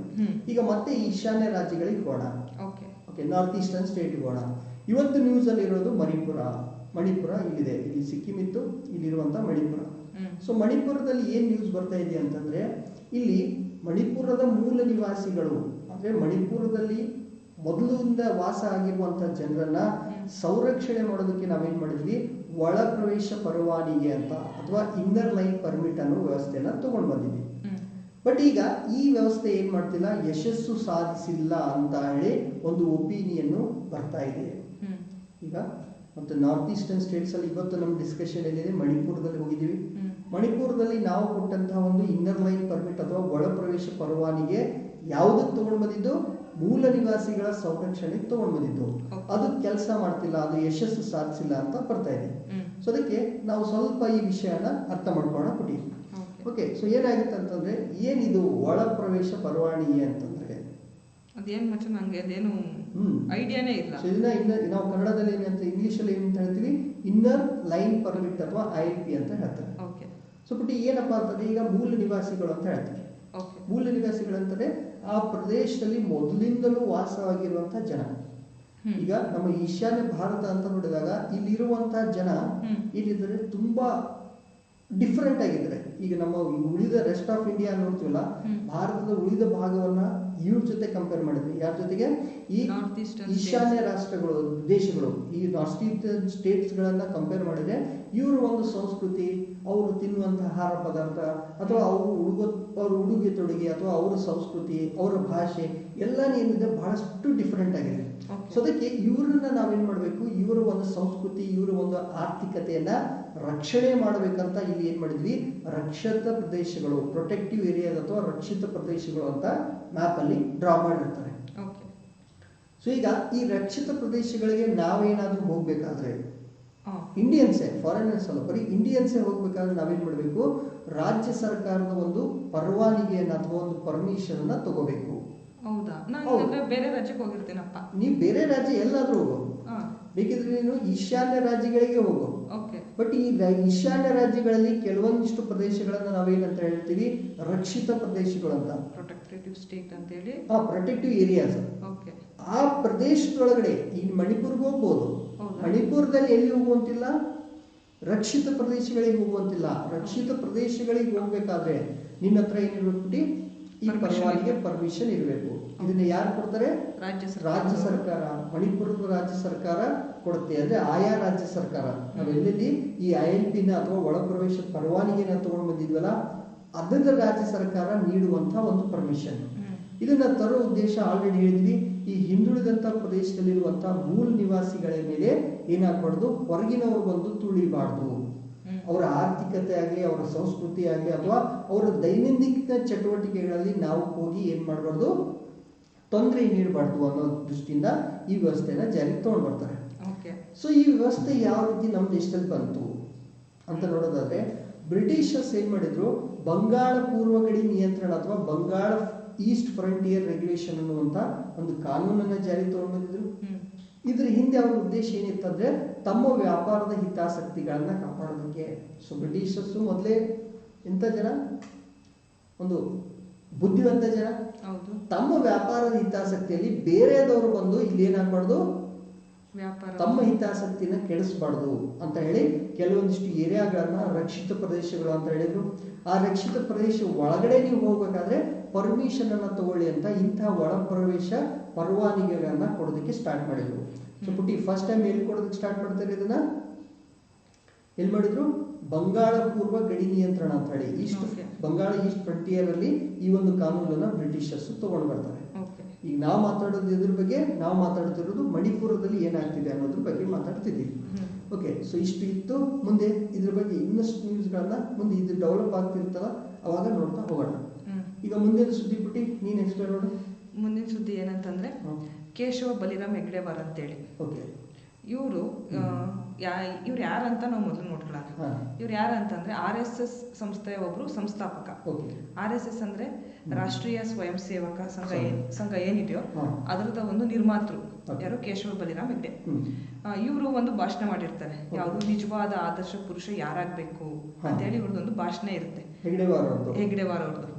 ಈ ಒಂದು ಭಾಷಣ ಏನ್ ಮಾಡ್ತಾರೆ ನಮ್ಮ ಕರ್ನಾಟಕ ರಾಜ್ಯ ಸರ್ಕಾರದವರು, ಆ ಒಂದು ಭಾಷಣನ ನಮ್ಮ 10ನೇ ತರಗತಿ ಓದ ಅಂತ ಮಕ್ಕಳಿಗೆ ಪಠ್ಯ ಪುಸ್ತಕದಲ್ಲಿ ಆಡ್ ಮಾಡ್ತಾರೆ. ಯಾವುದು, ಕನ್ನಡ ಭಾಷೆ ಪಠ್ಯ ಪುಸ್ತಕದಲ್ಲಿ ಆಡ್ ಮಾಡ್ತಾರೆ. ಹೌದಾ? ಆಡ್ ಮಾಡಾದ್ಮೇಲೆ ಇದ್ರ ಬಗ್ಗೆ ಸ್ವಲ್ಪ ವಿರೋಧವನ್ನ ವ್ಯಕ್ತಪಡಿಸ್ತಾರೆ. ಏನಕ್ಕೆ ಇವ್ರದ್ದು ಭಾಷಣನೇ ಆಡ್ ಮಾಡ್ಬೇಕು ಅಂತೇಳಿ ವಿರೋಧವನ್ನ ವ್ಯಕ್ತಪಡಿಸ್ತಾರೆ. ಏನಕ್ಕೆ ರೀಸನ್ ಅಂತಂದ್ರೆ ಕೇಸರೀಕರಣ ಮಾಡುವ ಹುನ್ನಾರ ಅಂತೇಳಿ ವಿರೋಧವನ್ನ ವ್ಯಕ್ತಪಡಿಸ್ತಾರೆ. ಅಂದ್ರೆ ಈಗ ಇವತ್ತು ಹೆಗ್ಡೆವಾರ್ ಅವರು ಮಾಡಿದಂತ ಒಂದು ಭಾಷಣ ನಿಜವಾದ ಆದರ್ಶ ಪುರುಷ ಯಾರಿರ್ಬೇಕಂತ ಇದನ್ನ 10th ಕ್ಲಾಸ್ ಅಲ್ಲಿ ಆಡ್ ಮಾಡಿದ್ರು. ಹೌದು, ಅದಕ್ಕೆ ಜನ ವಿರೋಧ ಮಾಡಕ್ ಸ್ಟಾರ್ಟ್ ಮಾಡಿದ್ರು. ಏನಂತ, ಇದು ಕೇಸರೀಕರಣದ ಒಂದು ಹುನ್ನಾರ ಅಂತ. ಏನದು ಮೀನಿಂಗ್ ಅಂದ್ರೆ, ಇಲ್ಲಿ ಧರ್ಮದ ಆಧಾರದ ಮೇಲೆ ಒಂದು ಧರ್ಮಕ್ಕಷ್ಟೇ ಪ್ರಾಮುಖ್ಯತೆಯನ್ನ ಕೊಡ್ತಿದೀವಿ ಅನ್ನೋದಕ್ಕೋಸ್ಕರ ನೀವು ಹಾಕ್ಬೇಡಿ ಅಂತ ಹೇಳಿ ವಿರೋಧವನ್ನ ವ್ಯಕ್ತ ಮಾಡ್ತಾರೆ. ಬಟ್ ಪುಟಿ ನಮ್ಮ ಎಕ್ಸಾಮ್ ಅಲ್ಲಿ ಇದೆಲ್ಲ ಬರಲ್ಲ, ಇದ್ಯಾವುದು ಬರಲ್ಲ ಎಕ್ಸಾಮ್ ಅಲ್ಲಿ. But exam point of view ನಾವು ನೋಡೋದಾದ್ರೆ, ಈ ಒಂದು ಪಠ್ಯಕ್ರಮ ಒಂದು ಈಗ ಸಿಲೆಬಸ್ ಫ್ರೇಮ್ ಮಾಡ್ಬೇಕು ಅಂತ ಹೇಳಿದ್ರೆ ಅದಕ್ಕೆ ಒಂದು ಸಮಿತಿ ಇರಬೇಕು. ಅದೆಲ್ಲ ನಾವು ನೋಡೋದಾದ್ರೆ ರೋಹಿತ್ ಚಕ್ರತೀರ್ಥ ಅವರ ಒಂದು ನೇತೃತ್ವದ ಪಠ್ಯ ಪುಸ್ತಕ ಪರಿಷ್ಕರಣೆ ಸಮಿತಿಯ ಏನು ಶಿಫಾರಸು ಮಾಡ್ತೋ, ಸೊ ಹಾಗಾಗಿ ಈ ಭಾಷಣವನ್ನ ರಾಜ್ಯ ಪಠ್ಯ ಪುಸ್ತಕದಲ್ಲಿ ಅಳವಡಿಕೆ ಮಾಡಲಾಯಿತು. ಅಂದ್ರೆ ಇದರಲ್ಲಿ ನಮಗೆ ಎಕ್ಸಾಮ್ ಪಾಯಿಂಟ್ ಆಫ್ ವ್ಯೂ ಬರೋದು ಒಂದೇ ಒಂದು ಪಾಯಿಂಟ್. ಹೌದು, ಅದೇನಂತಂದ್ರೆ ಈ ವ್ಯಕ್ತಿ ರೋಹಿತ್ ಚಕ್ರವರ್ತಿ ಅನ್ನೋರ ಚಕ್ರತೀರ್ಥ ನಾಟ್ ಚಕ್ರವರ್ತಿ, ಚಕ್ರತೀರ್ಥ ಅವರ ನೇತೃತ್ವದಲ್ಲಿ ಪಠ್ಯ ಪುಸ್ತಕ ಪರಿಷ್ಕರಣೆ ಸಮಿತಿಯವರು ಹೇಳಿದ್ರು. ಅಂದ್ರೆ ಈ ಪಠ್ಯ ಪುಸ್ತಕಗಳನ್ನ ಸಿಲೆಬಸ್ ಅನ್ನ ಚೇಂಜ್ ಮಾಡೋದ ಒಂದು ಟೀಮ್ ನ ಅಥವಾ ಕಮಿಟಿಯ ಹೆಡ್ ರೋಹಿತ್ ಚಕ್ರತೀರ್ಥ ಆಗಿದ್ರು, ಚಕ್ರವರ್ತಿ ಆಗಿಲ್ಲ. ಓಕೆ, ಸೊ ಅದಕ್ಕಾಗಿ ಏನ್ ಮಾಡಿದ್ರೆ ಇದು ವಿವಾದಕ್ಕೆ ಬಂದಿದೆ. ಸೊ ವಿವಾದ ಇದೆಲ್ಲ ಬಿಟ್ಬಿಡಿ, ನೆನ್ಪಿಟ್ಕೋಬೇಕಾಗಿರೋದು ಒಂದೇ, ರೋಹಿತ್ ಚಕ್ರತೀರ್ಥ ಯಾರು ಹುಟ್ಟಿ ಅವರು ಒಂದು ಸಮಿತಿಯ ಹೆಡ್ ಆಗಿರ್ತಾರೆ. ಆ ಒಂದು ಸಮಿತಿ ಯಾವ್ದಂತಂದ್ರೆ ಪಠ್ಯಪುಸ್ತಕ ಪರಿಷ್ಕರಣೆ ಸಮಿತಿ. ಓಕೆ, ಸೊ ಇದನ್ನ ನೋಡಿದ್ವಿ. ಹೌದು. ನೆಕ್ಸ್ಟ್ ಪಟ್ಟಿ ಒಂದು ನ್ಯೂಸ್ಗೆ ಹೋಗೋಣ. ಯಾವ ನ್ಯೂಸ್ ಮಚ್ಚ? ಇಸ್ಲಾಂ ಸಹಕಾರ ಸಂಘಟನೆ ನ್ಯೂಸ್ ಅಲ್ಲಿದೆ. ಇದು ಏನಾಗಿತ್ತಪ್ಪ ಅಂತಂದ್ರೆ, ನಾವು ಜಮ್ಮು ಕಾಶ್ಮೀರ ರಾಜ್ಯವನ್ನ 2 ಕೇಂದ್ರಾಡಳಿತ ಪ್ರದೇಶಗಳಾಗಿ ಪುನರ್ ವಿಂಗಡಣೆ ಮಾಡಿದ್ವಿ. ಯಾವುದನ್ನ? ಒಂದು ರಾಜ್ಯವನ್ನ 2 UT ಅಥವಾ ಕೇಂದ್ರಾಡಳಿತ ಪ್ರದೇಶ ಆಗಿ, ಒಂದನ್ನ ಜಮ್ಮು ಕಾಶ್ಮೀರ ಅಂತ, ಇನ್ನೊಂದನ್ನ ಲಡಾಖ್ ಅಂತ ಮಾಡಿದ್ವಿ. ಸೊ ಈ ರೀತಿ ನಾವು ಮಾಡಿದ್ದಕ್ಕೆ ಇಸ್ಲಾಂ ಸಹಕಾರ ಸಂಘಟನೆ ಅಥವಾ ಆರ್ಗನೈಸೇಷನ್ ಆಫ್ ಇಸ್ಲಾಂ ಕೋಆಪರೇಷನ್ ಅನ್ನೋದು ಏನ್ ಮಾಡ್ತಿದೆ, ನಾವು ನಮ್ಮ ಒಂದು ರಾಜ್ಯವನ್ನ UTಗಳಾಗಿ ಅಥವಾ ಕೇಂದ್ರಾಡಳಿತ ಪ್ರದೇಶಗಳಾಗಿ ಮಾಡಿರೋದನ್ನ ಇದು ಖಂಡನೆ ಮಾಡಿದೆ. ಅವ್ರು ಖಂಡನೆ ಮಾಡಿದ್ರೆ ನಾವೇನ್ ಹೇಳ್ತಾ ಇದೀವಿ ಅಂತಂದ್ರೆ, ಇದು ಭಾರತದ ಆಂತರಿಕ ವಿಷಯ ಆಗಿದೆ. ಓಕೆ, ಸೊ ಇದಕ್ಕೆ ಹೊರಗಿನವ್ರು ಬಂದು ಮೂಗು ತೋರಿಸುವಂತ ಅವಶ್ಯಕತೆ ಇಲ್ಲ ಅಂತ ನಾವು ಭಾರತದವರು ಹೇಳಿದ್ದೀವಿ. ಈಗ ಫಾರ್ ಎಕ್ಸಾಂಪಲ್ ನಮ್ಮ ಕರ್ನಾಟಕನ, ಸೊ ಮುಂದೊಂದು ದಿವಸ ರಾಜ್ಯಗಳ ಪುನರ್ ವಿಂಗಡಣೆ ಅಥವಾ ಇದನ್ನ ವಿಂಗಡಣೆ ಮಾಡೋಣ ಅಂತೇಳಿ ಇದರಲ್ಲೇ ಒಂದು 4 ರಾಜ್ಯಗಳು ಮಾಡಿದ್ರು, 1-2 ಕಡೆ UTಗಳನ್ನ ಮಾಡಿದ್ರೆ ಇದ್ರ ಬಗ್ಗೆ ಆಕ್ಷೇಪಣೆ ಅಥವಾ ವಿರೋಧ ಮಾಡೋದು, ಖಂಡನೆ ಮಾಡೋದು ಯಾರು ಮಾಡಬೇಕು? ನಾವೇ ಮಾಡಬೇಕು. ಕರ್ನಾಟಕದಲ್ಲಿ ಮಾಡಿದ್ರೆ ನಾವು ಮಾಡಬೇಕು. ನಮ್ಮ ಒಂದು ನಿರ್ಧಾರವನ್ನ ಕೇಳೋದಕ್ಕೆ ನೀವು ಯಾರು ಅಂತ ನಾವು ಹೇಳ್ತಾ ಇದ್ದೀವಿ, ಭಾರತದಲ್ಲಿ ಹೇಳ್ತಾ ಇದ್ದೀವಿ. ಈಗ ಸಪೋಸ್ ನಾವೇನಾದ್ರೂ ಬೇರೆ ದೇಶದ ಗಡಿಗೆ ಸಂಬಂಧಪಟ್ಟಂತೆ ಏನಾದ್ರೂ ಪುನರ್ ವಿಂಗಡಣೆ ಮಾಡೋದು ಅಥವಾ ಅವ್ರ ಜಾಗನ ನಮ್ಮ ದೇಶದಲ್ಲಿ ತಗೊಂಡಿದ್ರೆ, ಫಾರ್ ಎಕ್ಸಾಂಪಲ್ ಈ ಪಾಕಿಸ್ತಾನದ ಜಾಗನ ನಮ್ದು ಇಂಡಿಯಾದ್ದು ಅಂತ ಹೇಳಿದ್ರೆ, ಅವಾಗ ಇವ್ರು ಏನಾದ್ರೂ ಖಂಡನೆ ಮಾಡಿದ್ರೆ ನಾವು ಒಪ್ಪಿಕೊಳ್ತಿದ್ವಿ. ಬಟ್ ಈಗ ಜಮ್ಮು ಕಾಶ್ಮೀರ ಏನು ಭಾರತದ ಒಂದು ರಾಜ್ಯ ಆಗಿತ್ತು, ಅದನ್ನ ನಾವೇ ಏನ್ ಮಾಡಿದ್ವಿ, 2 ಕೇಂದ್ರಾಡಳಿತ ಪ್ರದೇಶವನ್ನಾಗಿ ಮಾಡಿದ್ವಿ. ಇದನ್ನ ಕೇಳುವಂತಹ ಒಂದು ಹಕ್ಕು ಯಾರಿಗಿಲ್ಲ, ಬೇರೆ ಯಾರಿಗೂ ಇಲ್ಲ. ಸೊ ಅದಕ್ಕೆ ನಾವು ಇದನ್ನ ಮೂಗು ತೋರ್ಸಕ್ ಹೋಗ್ಬೇಡಿ ಅಂತ ಹೇಳಿದ್ದೀವಿ. ಬಟ್ ಎಕ್ಸಾಮ್ ಅಲ್ಲಿ ಇದು ಯಾವುದು ಬರಲ್ಲ. ಎಕ್ಸಾಮ್ ಅಲ್ಲಿ ಬರೋದು ಏನಪ್ಪಾ ಅಂತಂದ್ರೆ, ಈ ಒಂದು ಸಂಘಟನೆ ಬಗ್ಗೆ, ಇಸ್ಲಾಂ ಸಹಕಾರ ಸಂಘಟನೆ ಬಗ್ಗೆ ಕ್ವಶನ್ ಬರುವಂತ ಸಾಧ್ಯತೆ ಇದೆ. ಸೊ ಅದಕ್ಕೆ ಈ ಇಸ್ಲಾಂ ಸಹಕಾರ ಸಂಘಟನೆ ಬಗ್ಗೆ ಸ್ವಲ್ಪ ನಾವು ಅರ್ಥ ಮಾಡ್ಕೊಳ್ಳೋಣ. ಓಕೆ, ಸೊ ಈಗ ಜಗತ್ತಲ್ಲಿ ನಾವು ನೋಡ್ತೀವಿ, ಬಹಳಷ್ಟು ದೇಶಗಳು ಇಸ್ಲಾಮಿಕ್ ರಾಷ್ಟ್ರಗಳು ಅಥವಾ ಇಸ್ಲಾಂ ಸಮುದಾಯವನ್ನ ಮೇಜಾರಿಟಿ ಹೊಂದಿರುವಂತಹ ದೇಶಗಳು ಅಂತ ನೋಡ್ತೀವಿ. ಸೊ ಅಂತಹ ದೇಶಗಳು ಒಗ್ಗಟ್ಟಾಗಿ ತಮ್ಮ ಒಂದು ಧರ್ಮ ಅಥವಾ ತಮ್ಮ ಒಂದು ಧ್ವನಿಯಾಗಿ ಕೆಲಸ ಮಾಡೋದಕ್ಕಾಗಿ, ಒಂದೇ ಧ್ವನಿಯಾಗಿ ಕೆಲಸ ಮಾಡೋದಕ್ಕಾಗಿ, ಒಗ್ಗಟ್ಟಾಗಿ ಕೆಲಸ ಮಾಡೋದಕ್ಕಾಗಿ ಇಸ್ಲಾಂ ಸಹಕಾರ ಸಂಘಟನೆ ಅನ್ನೋದನ್ನ 1963ರಲ್ಲಿ ಇವರು ಸ್ಥಾಪನೆ ಮಾಡ್ತಾರೆ. ಅದೇ 1969. ನಾನು ಎಷ್ಟು ಅಯ್ಯೋ 1969. ಓಕೆ, ಸೊ ಇದೇ ವರ್ಷದಲ್ಲಿ ನಾವು ಇಸ್ರೋನು ಕೂಡ ಸ್ಥಾಪನೆ ಮಾಡಿರ್ತೀವಿ, ಅದು ಕೂಡ ಗೊತ್ತಿರಲಿ. ಇಸ್ರೋ ಸ್ಥಾಪನೆ ಆಗಿದ್ದು 1969 ಆಗಸ್ಟ್ 15ರಂದು ಆಗಿತ್ತು. ಸೊ ನಾನು ಯಾಕೆ ಹೇಳಿದೆ ಗೊತ್ತಿಲ್ಲ. ಸೊ ಈಗ 1969ರಲ್ಲಿ ಯಾವಾಗ ಇಸ್ರೋ ಸ್ಥಾಪನೆ ಇತ್ತು, ಅದ್ರ ಜೊತೆಗೆ ಇನ್ನೊಂದು ಸಂಸ್ಥೆ ಸ್ಥಾಪನೆ ಇತ್ತು, ಅದಕ್ಕೆ ಏನಂತ ಹೇಳ್ತಿದೀವಿ, ಇಸ್ಲಾಂ ಸಹಕಾರ ಸಂಘಟನೆ ಅಂತ. ಇವ್ರು ಯಾಕೆ ಸಂಘಟನೆಯನ್ನ ಮಾಡಿದ್ರು, ಎಲ್ಲ ಇಸ್ಲಾಂ ದೇಶಗಳು ಅಥವಾ ಇಸ್ಲಾಂ ಧರ್ಮವನ್ನು ಅನುಸರಿಸುವಂತಹ ದೇಶಗಳು ಒಗ್ಗಟ್ಟಾಗಿ ಕೆಲಸ ಮಾಡೋಣ ಅಂತ ದೃಷ್ಟಿಯಿಂದ ಇದನ್ನ ಸ್ಟಾರ್ಟ್ ಮಾಡ್ತಾರೆ. ಇದರ ಒಂದು ಹೆಡ್ ಕ್ವಾರ್ಟರ್ ಅಥವಾ ಮುಖ್ಯ ಕಚೇರಿ, ಕೇಂದ್ರ ಕಚೇರಿ ಎಲ್ಲಿದೆ? ಸೌದಿ ಅರೇಬಿಯಾದ ಜಡ್ಡ ಅನ್ನುವಂಥ ಪ್ರದೇಶದಲ್ಲಿದೆ. ಯಾವುದದ್ದು? ಇಸ್ಲಾಮಿಕ್ ಸಹಕಾರ ಸಂಘಟನೆಯ ಮುಖ್ಯ ಕಚೇರಿ ಅಥವಾ ಕೇಂದ್ರ ಕಚೇರಿ ಇರೋದು ಸೌದಿ ಅರೇಬಿಯಾದ ಜಡ್ಡದಲ್ಲಿ. ಸೊ ಈಗ ಈ ಸಂಘಟನೆಯಲ್ಲಿ 53 ಸದಸ್ಯ ರಾಷ್ಟ್ರಗಳು ಇದರಲ್ಲಿ ಇದ್ದಾವೆ. 57. ಓಕೆ, ಸಾರಿ, ನಂಬರು ಮಿಸ್ ಆಯ್ತು. ಎಷ್ಟಿದ್ದಾರೆ ಪುಟ್ಟಿ? 57 ಸದಸ್ಯ ರಾಷ್ಟ್ರಗಳು ಯಾವುದ್ರಲ್ಲಿದ್ದಾರೆ? ಇಸ್ಲಾಂ ಸಹಕಾರ ಸಂಘಟನೆ ಇದೆ. ಓಕೆ, ಸೊ ಈಗ ನಾವು ಜಗತ್ತನ್ನ ನೋಡಿದಾಗ ಅತ್ಯಂತ ಹೆಚ್ಚಿನ ಒಂದು ಮುಸ್ಲಿಂ ಸಮುದಾಯದ ಜನಸಂಖ್ಯೆ ಹೊಂದಿರುವಂತಹ ದೇಶ ಯಾವುದು ಪುಟ್ಟಿ? Indonesia. Okay, very good. So ಇಂಡೋನೇಷಿಯಾದಲ್ಲಿ ಏನಿದೆ, ಜಗತ್ತಿನ ಅತ್ಯಂತ ಹೆಚ್ಚಿನ ಸಂಖ್ಯೆಯಲ್ಲಿ ಈ ಇಸ್ಲಾಂ ಧರ್ಮ ಅನುಸರಿಸುವಂತ ಒಂದು ಸಮುದಾಯದವರು ಇದ್ದಾರೆ. ಆದ್ರೆ ಜಗತ್ತಿನ 2ನೇ ಅತಿ ದೊಡ್ಡ ಇಸ್ಲಾಂ ಸಮುದಾಯನ ಹೊಂದಿರುವಂತ ದೇಶ ಯಾವುದು? ನಮ್ಮ ಭಾರತ. ಓಕೆ, ಸೊ ಇತ್ತೀಚಿನವರೆಗೂ ಪಾಕಿಸ್ತಾನಕ್ಕಿಂತ ಹೆಚ್ಚಿನ ಒಂದು ಇಸ್ಲಾಂ ಧರ್ಮದವರು ಭಾರತದಲ್ಲಿದ್ರು. 1962ರ ಸಮಯದ ಬಗ್ಗೆ ಮಾತಾಡ್ತಿದ್ವಿ. ಯಾವಾಗ ಈ ಇಸ್ಲಾಂ ಸಹಕಾರ ಸಂಘಟನೆ ಸ್ಥಾಪನೆ ಆಗುತ್ತೋ ಆ ಸಮಯದಲ್ಲಿ ಇಸ್ಲಾಂ ಅಥವಾ ಮುಸ್ಲಿಂ ಸಮುದಾಯದ ಹೆಚ್ಚಿನ ಜನ ವಾಸವಾಗಿರುವಂತಹ ಅತಿ ದೊಡ್ಡ 2ನೇ ದೇಶ, ಒಂದನೇದು ಇಂಡೋನೇಷಿಯಾ, 2ನೇ ದೇಶವೇ ನಮ್ಮ ಭಾರತ ಆಗಿತ್ತು. ಸೊ ಹೀಗಾಗಿ ಭಾರತ ಇದರ ಭಾಗ ಆಗಲಿ ಅಂತ ಕೂಡ ಏನ್ ಮಾಡ್ತಾರೆ, ಆಹ್ವಾನವನ್ನ ನೀಡ್ತಾರೆ. ಅವರು ಯಾವಾಗ ಈ ಸಂಘಟನೆ ಮಾಡ್ತಾರಲ್ಲ ಬಿಟ್ಟು ಅವಾಗ ಹೇಳ್ತಾರೆ, ಬನ್ನಿ ನೀವು ಕೂಡ ಭಾಗಿಯಾಗಿ ಅಂತ. ಯಾರಿಗೆ? ಭಾರತಕ್ಕೆ ಆಹ್ವಾನ ನೀಡ್ತಾರೆ. ಆದರೆ ಇಲ್ಲಿದೆ ಅಲ್ಲ, ಈ ಪಾಕಿಸ್ತಾನ ಮಾಡೋಕ್ಕೆ ಕೆಲಸ ಇಲ್ಲ, ವಿರೋಧ ಮಾಡಿದ್ರು. ಓಕೆ.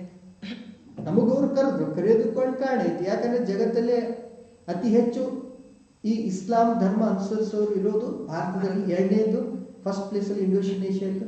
ಅವ್ರು ಕರೆದ್ರು, ಆದರೆ ಪಾಕಿಸ್ತಾನ ವಿರೋಧ ಮಾಡಿತ್ತು. ಸೊ ಇದರಿಂದ ನಾವು ಟೆನ್ಷನ್ ಒಳಗಾಗಲಿಲ್ಲ. ಯಾಕಂದ್ರೆ ನಾವು ಜಾತ್ಯತೀತ ರಾಷ್ಟ್ರದವರು.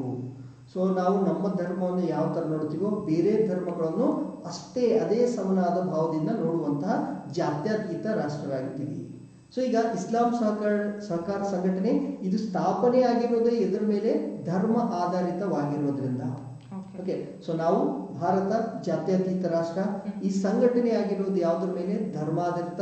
ಸೊ ಹೀಗಾಗಿ ಇದರ ಭಾಗ ಆಗೋದು ನಾವು ಬೇಡ ಅಂತ ನಿರ್ಧಾರ ಮಾಡಿದ್ವಿ. ಅದರ ಜೊತೆಗೆ ಈ ಇಸ್ಲಾಂ ರಾಷ್ಟ್ರಗಳು ಕಾಶ್ಮೀರ ವಿಷಯದ ಬಗ್ಗೆ ಏನಾದರೂ ವಿವಾದವನ್ನು ಉಂಟು ಮಾಡಬಹುದು ಅನ್ನೋ ಕಾರಣದಿಂದ ಭಾರತ ಏನಾಗುತ್ತೆ 1969 ಕರೆಕ್ಟ್ ಅಪ್ಪಿ? ಕರೆಕ್ಟ್. ಸೊ 69ರಂದು ಯಾವಾಗ ಇವರು ನಮಗೆ ಬಂದು ಏನ್ ಹೇಳ್ತಾರೆ, ಇಸ್ಲಾಂ ಸಹಕಾರ ಸಂಘಟನೆಯ ಭಾಗ ಆಗಿ ಅಂತ ಹೇಳ್ತಾರಲ್ಲ, ಅವಾಗ ನಾವು ಬೇಡ ಅಂತ ಹೇಳ್ತೀವಿ. ಒಂದು ಪಾಕಿಸ್ತಾನ ವಿರೋಧ ಮಾಡುತ್ತೆ, ಎರಡನೇದೇನಪ್ಪ ಅಂದ್ರೆ ನಾವು ಕೂಡ ಯೋಚನೆ ಮಾಡ್ತೀವಿ ಇಂಥ ಒಂದು ಧರ್ಮಾಧಾರಿತ ಸಂಘಟನೆಯ ಭಾಗ ಆಗೋದು ನಮ್ಮಂತಹ ಜಾತ್ಯತೀತ ರಾಷ್ಟ್ರಗಳಿಗೆ ಅದು ಒಳ್ಳೆಯದಲ್ಲ, ಅಥವಾ ನಮಗೆ ಅದು ಲೈಕ್ ಆಗಲ್ಲ ಅಂತ ಹೇಳಿ ಬಿಡ್ತೀವಿ.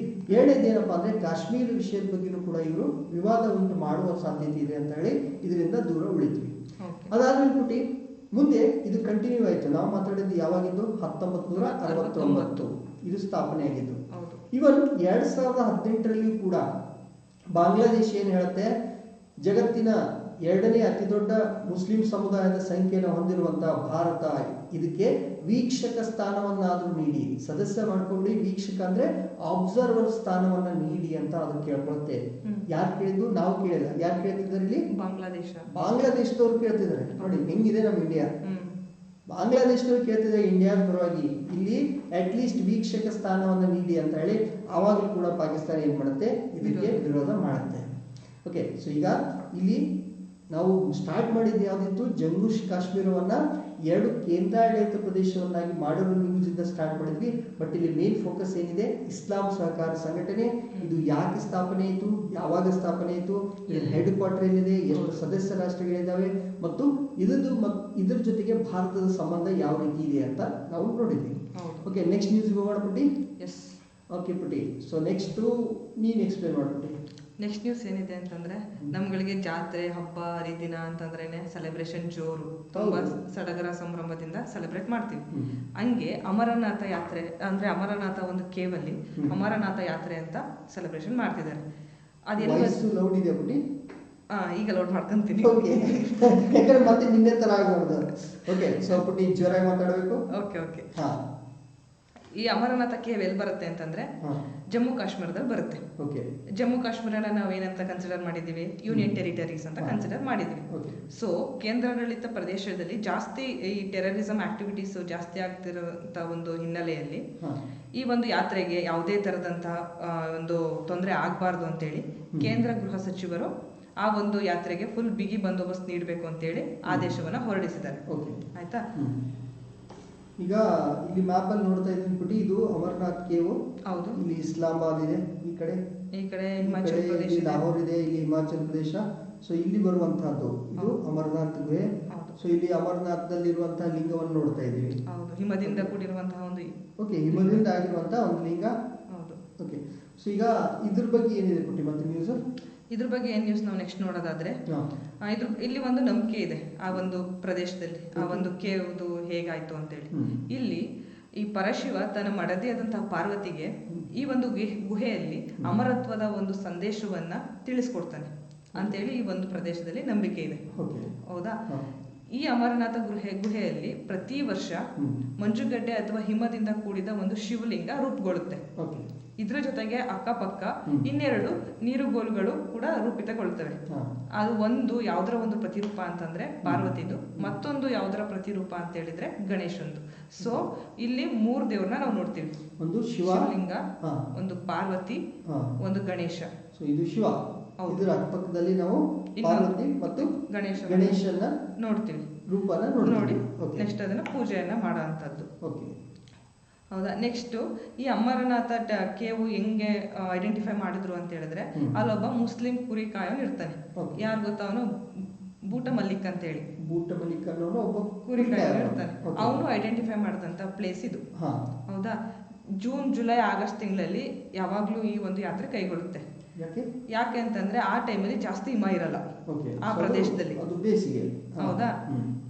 ಈ ಬೇಸಿಗೆ ತಿಂಗಳಲ್ಲಿ ಅಷ್ಟೇ ಈ ಒಂದು ಯಾತ್ರೆ ಕೈಗೊಳ್ಳುವಂಥದ್ದು. ಉಳಿದ ಸಮಯದಲ್ಲಿ ಏನಾಗಿರುತ್ತೆ, ಆ ಪ್ರದೇಶ ಮೊದಲೇ ಜಮ್ಮು ಕಾಶ್ಮೀರ, ಅಲ್ಲಿ ಕೇಳಬೇಕಾ ಸಿಕ್ಕಾಬಟ್ಟೆ ಹೆವಿ ಹಿಮ ಇರುತ್ತೆ. ಹಿಮ ಇದ್ರೆ ಎಲ್ಲವೂ ಹಿಮಾನೇ, ಅಲ್ಲಿ ಎಲ್ಲಿ ಶಿವಲಿಂಗ ಹುಡ್ಕೋದು?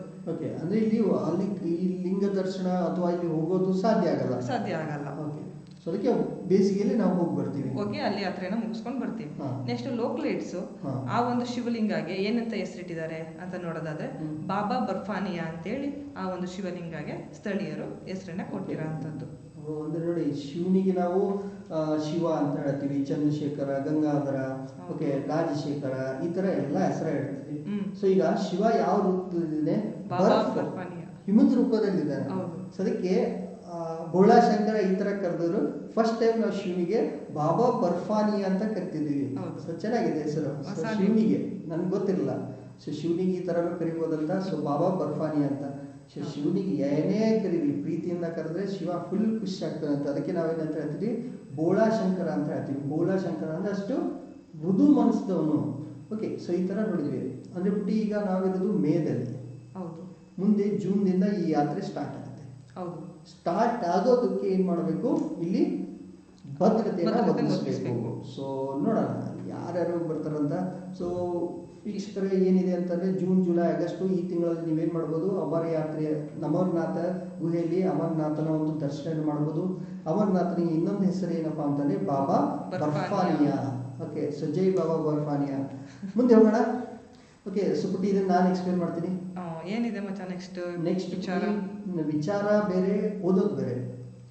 ವಿಚಾರ ಇರೋದು ಪವನ್ ಹಂಸ್ ಬಗ್ಗೆ, ಓದೋದು ನ್ಯಾಷನಲ್ ಕಂಪನಿ ಲಾ ಟ್ರಿಬ್ಯುನಲ್ ಅಥವಾ ರಾಷ್ಟ್ರೀಯ ಕಂಪನಿ ಕಾನೂನು ನ್ಯಾಯಾಧಿಕರಣದ ಬಗ್ಗೆ. ಸೊ ಈಗ ಫಸ್ಟ್ ವಿಚಾರ ಹೇಳಿ, ಆಮೇಲೆ ಓದೋದನ್ನ ಹೇಳ್ತೇನೆ. ಸೊ ಏನಾಯ್ತಪ್ಪ ಅಂದ್ರೆ ಬಿಟ್ಟು, ಈಗ ನಮ್ಮ ದೇಶದಲ್ಲಿ ಏನು ಹೆಲಿಕಾಪ್ಟರ್ಸ್ ಇದೆಯಲ್ಲ, ಈ ಹೆಲಿಕಾಪ್ಟರ್ಸ್ಗಳ ಸೇವೆಗಾಗಿ ನಾವೇನ್ ಮಾಡಿದ್ವಿ, ಕೇಂದ್ರ ಸರ್ಕಾರದವರು ಒಂದು ಹೆಲಿಕಾಪ್ಟರ್ ಸೇವಾ ನಿಗಮ ಅಂತ ಮಾಡಿದ್ವಿ.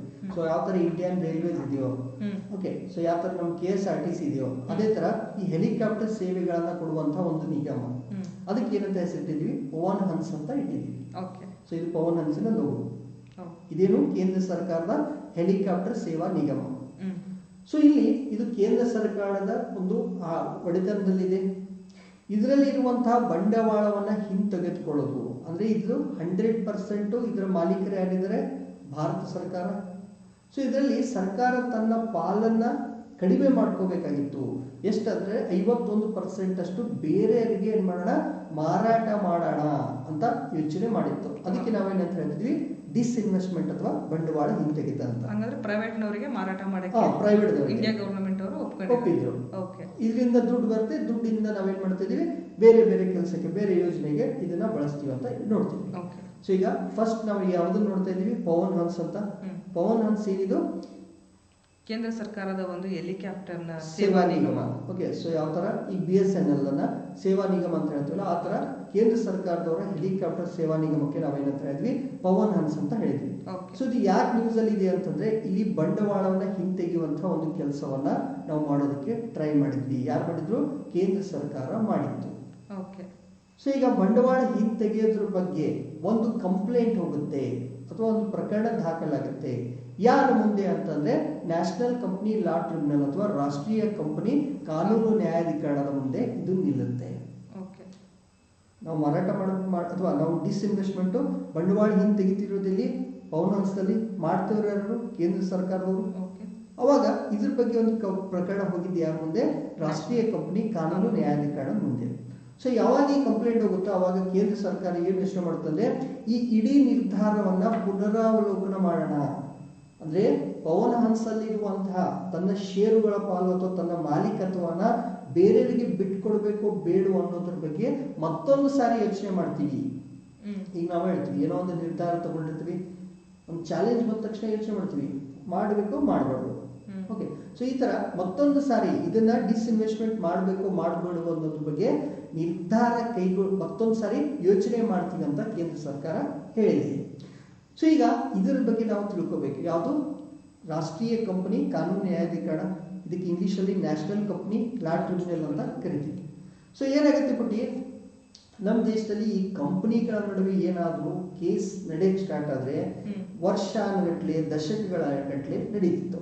10 ವರ್ಷ 15 ವರ್ಷ ಈ ಥರ ಒಂದು ಕಂಪ್ನಿ ಎಕ್ಸ್ ಅನ್ನೋ ಕಂಪ್ನಿ ವೈ ಕಂಪ್ನಿ ಮೇಲೆ ಏನಾದರೂ ಒಂದು ದಾವೆಯನ್ನು ಹೂಡಿದರೆ ಅದು ಏನಾಗುತ್ತೆ ಸಿಕ್ಕಾಪಟ್ಟೆ ದಿವಸ, ಅಥವಾ ಎಕ್ಸ್ ಅನ್ನೋ ಕಂಪ್ನಿ ವೈ ಅನ್ನೋ ಒಂದು ಬ್ಯಾಂಕಿನಿಂದ ಲೋನ್ ತಗೊಂಡಿದ್ರೆ ಆ ಲೋನ್ ತೀರಿಸಲಿಲ್ಲ ಅಂದರೆ ಮತ್ತೆ ಕೋರ್ಟಿಗೆ ಹೋಗಬೇಕು, ಕೋರ್ಟಲ್ಲಿ ವರ್ಷಾನುಗಟ್ಟಲೆ ಟೈಮ್ ಹೋಗ್ತಾ ಇತ್ತು.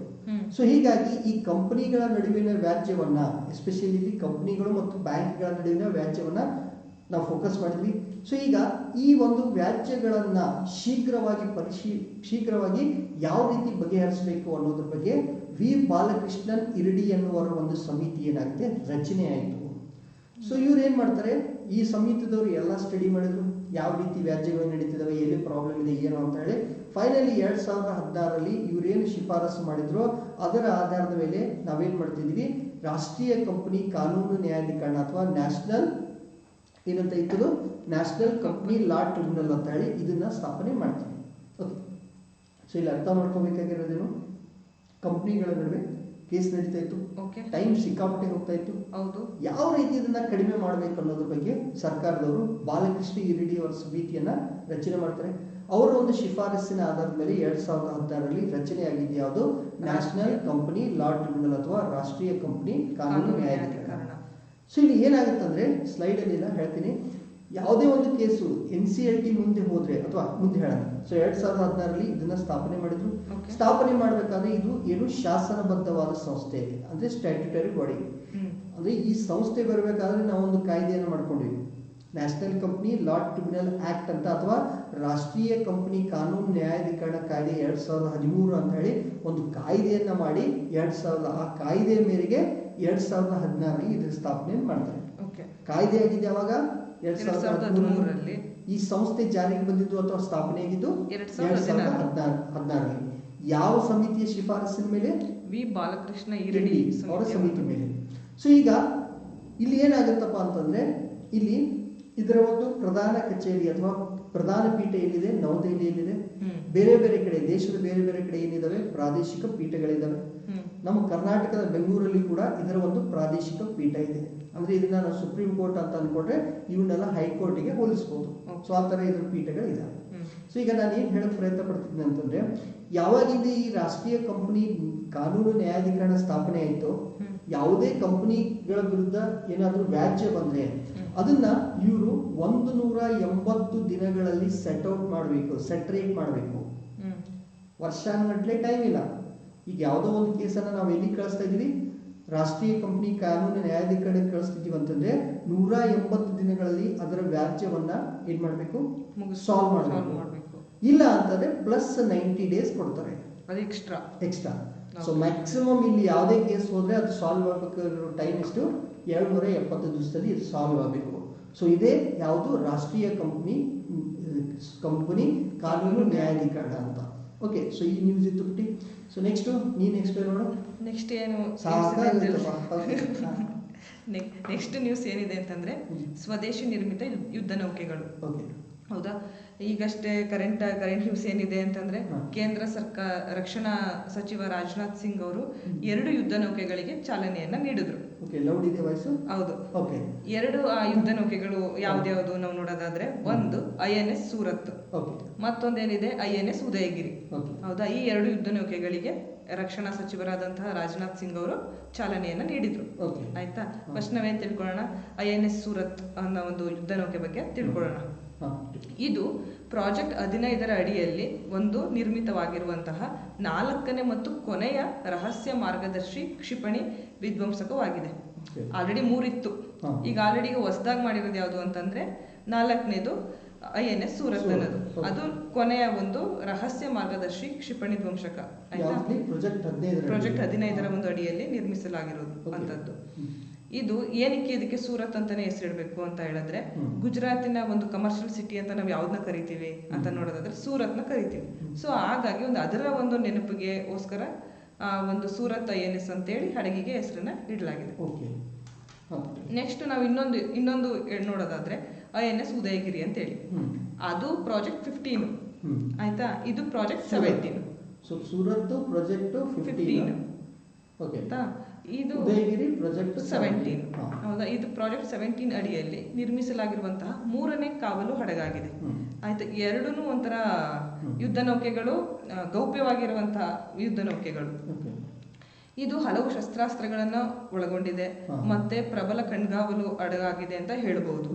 ಇದಕ್ಕೆ ಏನಕ್ಕೆ ಉದಯಗಿರಿ ಅಂತಾನೆ ಹೆಸರಿಟ್ರು ಅಂತಂದ್ರೆ, ಆಂಧ್ರ ಪ್ರದೇಶದ ಒಂದು ಪರ್ವತ ಶ್ರೇಣಿ ಇದೆ, ತುಂಬಾ ಇಂಪಾರ್ಟೆಂಟ್ ಆಗಿರೋಂಥದ್ದು. ಅದ್ಯಾವುದು ಅಂತಂದ್ರೆ ಉದಯಗಿರಿ ಅಂತ ಹೇಳಿ. ಸೊ ಅದರ ಒಂದು ನೆನಪಿಗೋಸ್ಕರ ಉದಯಗಿರಿ ಅಂತೇಳಿ INS ಉದಯಗಿರಿ ಅಂತೇಳಿ ಒಂದು ಸ್ವದೇಶಿ ನಿರ್ಮಿತವಾಗಿರುವಂತಹ ಯುದ್ಧ ನೌಕೆಗೆ ಹೆಸರನ್ನ ಇಡಲಾಗಿದೆ. ಸೊ ಪುಟ್ಟಿ, ಎರಡು ಹಡಗುಗಳ ಬಗ್ಗೆ ನಾವು ಮಾತಾಡಿದ್ವಿ. ಒಂದು INS ಸೂರತ್ ಮತ್ತು INS ಉದಯಗಿರಿ ಅಂತ. ಓಕೆ. ಸೊ ಸೂರತ್ ಬಂದಿದ್ದು ಪ್ರಾಜೆಕ್ಟ್ 15 ಅಲ್ಲಿ, ಉದಯಗಿರಿ ಬಂದಿದ್ದು ಪ್ರಾಜೆಕ್ಟ್ 17 ಅಲ್ಲಿ. ಓಕೆ. ಸೊ ಇದೇನಾಗಿದೆ, ಈಗ ಹೊಸದಾಗಿ ನಮ್ಮ ಒಂದು ನೌಕಾಸೇನೆಗೆ ಇವು ಸೇರ್ಪಡಿದೆ. ಹೌದು. ಓಕೆ. ಸೊ ಈಗ ಲಾಸ್ಟ್ ಮತ್ತೊಂದು ನ್ಯೂಸ್ ಇದೆ ಪುಟ್ಟಿ, ಇದು ಫೈನಲ್ ಅನ್ಸುತ್ತೆ ಮಚ್ಚ, ನೋಡೋಣ, ಗೊತ್ತಿಲ್ಲ. ಓಕೆ. ಸೊ ಈಗ ಶಾಂಘೈ ಸಹಕಾರ ಸಂಘಟನೆ, ಇದ್ರ ಬಗ್ಗೆ ಸ್ವಲ್ಪ ಓದ್ತಾ ಇದೀವಿ. ಬಟ್ ನ್ಯೂಸ್ ಏನಿದೆ ಅಂತಂದ್ರೆ, ಈ ಶಾಂಘೈ ಸಹಕಾರ ಸಂಘಟನೆಯ ಮತ್ತೊಂದು ಅಂಗ ಸಂಸ್ಥೆ ಏನಂತಂದ್ರೆ ಪ್ರಾದೇಶಿಕ ಭದ್ರತೆಗೆ ಸಂಬಂಧಪಟ್ಟಂತ ಒಂದು ಸಂಸ್ಥೆ. ಈಗ ಮೇನ್ ಆರ್ಗನೈಸೇಷನ್ ಯಾವುದು? ಶಾಂಘೈ ಸಹಕಾರ ಸಂಘಟನೆ ಅಥವಾ Shanghai corporation Shanghai corporation cooperation organisation ಅಂತ, not corporation, Shanghai cooperation organisation ಅಂತ, ಅದನ್ನ ಶಾಂಘೈ ಸಹಕಾರ ಸಂಘಟನೆ ಅಂತ ಕನ್ನಡದಲ್ಲಿ ಹೇಳ್ತೀವಿ. ಸೊ ಅವರು ಮಾಡಿದಂತ ಇನ್ನೊಂದು ಸಂಸ್ಥೆ ಯಾವ್ದಪ್ಪ ಅಂತಂದ್ರೆ ಪ್ರಾದೇಶಿಕ ಭದ್ರತೆಗೆ ಸಂಬಂಧಪಟ್ಟಂತ ಒಂದು ಸಂಸ್ಥೆ. ಅದಕ್ಕೆ ಏನಂತ ಕರಿತೀವಿ? ಪ್ರಾದೇಶಿಕ ಭಯೋತ್ಪಾದನಾ ವಿರೋಧ ಸಂಸ್ಥೆ ಅಂತ ಕರಿತೀವಿ. ಇಂಗ್ಲಿಷ್ ಅಲ್ಲಿ ರೀಜನಲ್ ಆಂಟಿ ಟೆರರಿಸಂ ಸ್ಟ್ರಕ್ಚರ್ ಅಂತ, ಅಥವಾ ಏನಂತ ಹೇಳ್ತಾರೆ, RATS ಅಂತ ಕರೀತಾರೆ. ಓಕೆ. ಸೊ ಅರ್ಥ ಮಾಡ್ಕೊಳ್ಳೋಣ. ಶಾಂಘೈ ಕೋಆಪರೇಷನ್ ಆರ್ಗನೈಸೇಷನ್ ಅವರು ಮಾಡಿದಂತ ಒಂದು ಸಂಸ್ಥೆ ಯಾವುದು? RATS ಅಂತ. RATS ಅಂದ್ರೆ ರೀಜನಲ್ ಆಂಟಿ ಟೆರರಿಸಂ ಸ್ಟ್ರಕ್ಚರ್ ಅಥವಾ ಪ್ರಾದೇಶಿಕ ಭಯೋತ್ಪಾದನಾ ವಿರೋಧಿ ಸಂಸ್ಥೆ ಅಂತ. ಸೊ ಈ ಸಂಸ್ಥೆಯ ಶೃಂಗಸಭೆ ಎಲ್ಲಿ ನಡೀತು? ನವದೆಹಲಿಯಲ್ಲಿ ನಡೀತು. ನವದೆಹಲಿ ನಡೆದಿದ್ದು ಯಾವುದರ ಒಂದು ಶೃಂಗಸಭೆ? RATS ನ ಶೃಂಗಸಭೆ. RATS ಅಂದ್ರೇನು? ರೀಜನಲ್ ಆಂಟಿ ಟೆರರಿಸಂ ಸ್ಟ್ರಕ್ಚರ್ಸ್ ಅಂತ, ಪ್ರಾದೇಶಿಕ ಭಯೋತ್ಪಾದನಾ ವಿರೋಧಿ ಸಂಸ್ಥೆ ಅಂತ. ಸೊ ಇವರು ಒಂದು ಏನಾಗುತ್ತೆ, ಶೃಂಗಸಭೆ ಅಥವಾ ಮೀಟಿಂಗು ದೆಹಲಿಯಲ್ಲಿ ನಡೆಯುತ್ತೆ. ಸೊ ಈಗ ನಾವು ಮೇಜರ್ ಎಕ್ಸಾಮಿಗೆ ಫೋಕಸ್ ಮಾಡಬೇಕಾಗಿರೋದು ಅದು ಶಾಂಘೈ ಸಹಕಾರ ಸಂಘಟನೆ ಬಗ್ಗೆ. ಇಲ್ಲಿ ಎಲ್ಲಿ ನಡೀತು ಅಂದ್ರೆ ಒಂದೇ ನಿಮಿಷದಲ್ಲಿ ಹೇಳ್ಬಿಡ್ತೀವಿ. RATS ಎಲ್ಲಿ ನಡೀತು? RATS ನವದೆಹಲಿಯಲ್ಲಿ ನಡೀತು. ಓಕೆ. ಸೊ ಈಗ ಇದ್ರ ಬಗ್ಗೆ ಸ್ವಲ್ಪ ನಮ್ಗೆ ಮಾಹಿತಿ ಇರಲಿ, ಯಾವುದು? ಶಾಂಘೈ ಸಹಕಾರ ಸಂಘಟನೆ ಬಗ್ಗೆ. ಸೊ ಏನಾಗುತ್ತೆ ಪುಟ್ಟಿ, ಈಗ 1996 ಅಲ್ಲಿ, ಯಾವಾಗ? 1996 ಅಲ್ಲಿ, 1996ರಲ್ಲಿ ಏನಾಯ್ತು? ಚೀನಾ, ಇಲ್ಲಿ ಚೀನಾ ಇದೆ ಮ್ಯಾಪ್ ಅಲ್ಲಿ, ಚೀನಾದವರು, ಕಜಾಕಿಸ್ತಾನದವರು ಇವರು, ಮತ್ತೆ ಕಿರ್ಗಿಸ್ತಾನದವರು ಎಲ್ಲಿದ್ದಾರೆ? ಕಿರ್ಗಿಸ್ತಾನ ಇವರು. ಅದಾದ್ಮೇಲೆ ಕಜಕಿಸ್ತಾನ, ಕಿರ್ಗಿಸ್ತಾನ, ರಷ್ಯಾದವರು ಮೇಲಿರೋರು, ಮತ್ತೆ ತಜಿಕಿಸ್ತಾನದವರು ಎಲ್ಲಿದ್ದಾರೆ? ಇಲ್ಲಿದ್ದಾರೆ. Okay. So Tajikistan, China, Kyrgyzstan, Kazakhstan, ರಷ್ಯಾದವರು, ಈ ಜನರು, ಈ 5 ಮಹಾಪುರುಷರು ಏನ್ ಮಾಡ್ತಾರೆ? ಈ 5 ದೇಶಗಳು ಸೇರ್ಕೊಂಡು ತಮ್ಮ ಶಾಂಘೈ 5 ಅಂತ ಮಾಡಿದ್ರು. ಇಲ್ಲಿರುವಂತ ದೇಶಗಳಷ್ಟು 5. ಯಾವ್ದಿತ್ತು? ಚೀನಾ ಮೇಲಿಂದ ಬೇಡ, ರಷ್ಯಾ ಇದೆ, ಕಜಕಿಸ್ತಾನ ಇದೆ, ಕಿರ್ಗಿಸ್ತಾನ ಇದೆ, ಚೀನಾ ಇದೆ, ತಜಿಕಿಸ್ತಾನ ಇದೆ. ಸೊ ಇವರು ಇಲ್ಲಿ ಹಿಂಗೆ ಹೋಗಿ ಹಿಂಗೆ ಬಂದ್ವಿ. ಈ 5 ದೇಶಗಳು ಏನ್ ಮಾಡ್ತವೆ? 5 ದೇಶಗಳು ತಮ್ಮ ಒಂದು ಗಡಿಗಳನ್ನ ಕಾಪಾಡೋದಕ್ಕೆ, ಗಡಿಯಲ್ಲಿ ಸ್ಥಿರತೆ ಭದ್ರತೆ ಇರಲಿ ಅಂತ ಹೇಳಿ ಒಂದು ಗುಂಪನ್ನ ಮಾಡಿ ಅದಕ್ಕೆ ಏನಂತ ಹೇಳ್ತಾರೆ? ಶಾಂಘೈ 5 ಅಂತ ಕರೀತಾರೆ. ಇದು ಯಾವಾಗ ರಚನೆ ಆಗಿತ್ತು? 1996 ಅಲ್ಲಿ. ಓಕೆ.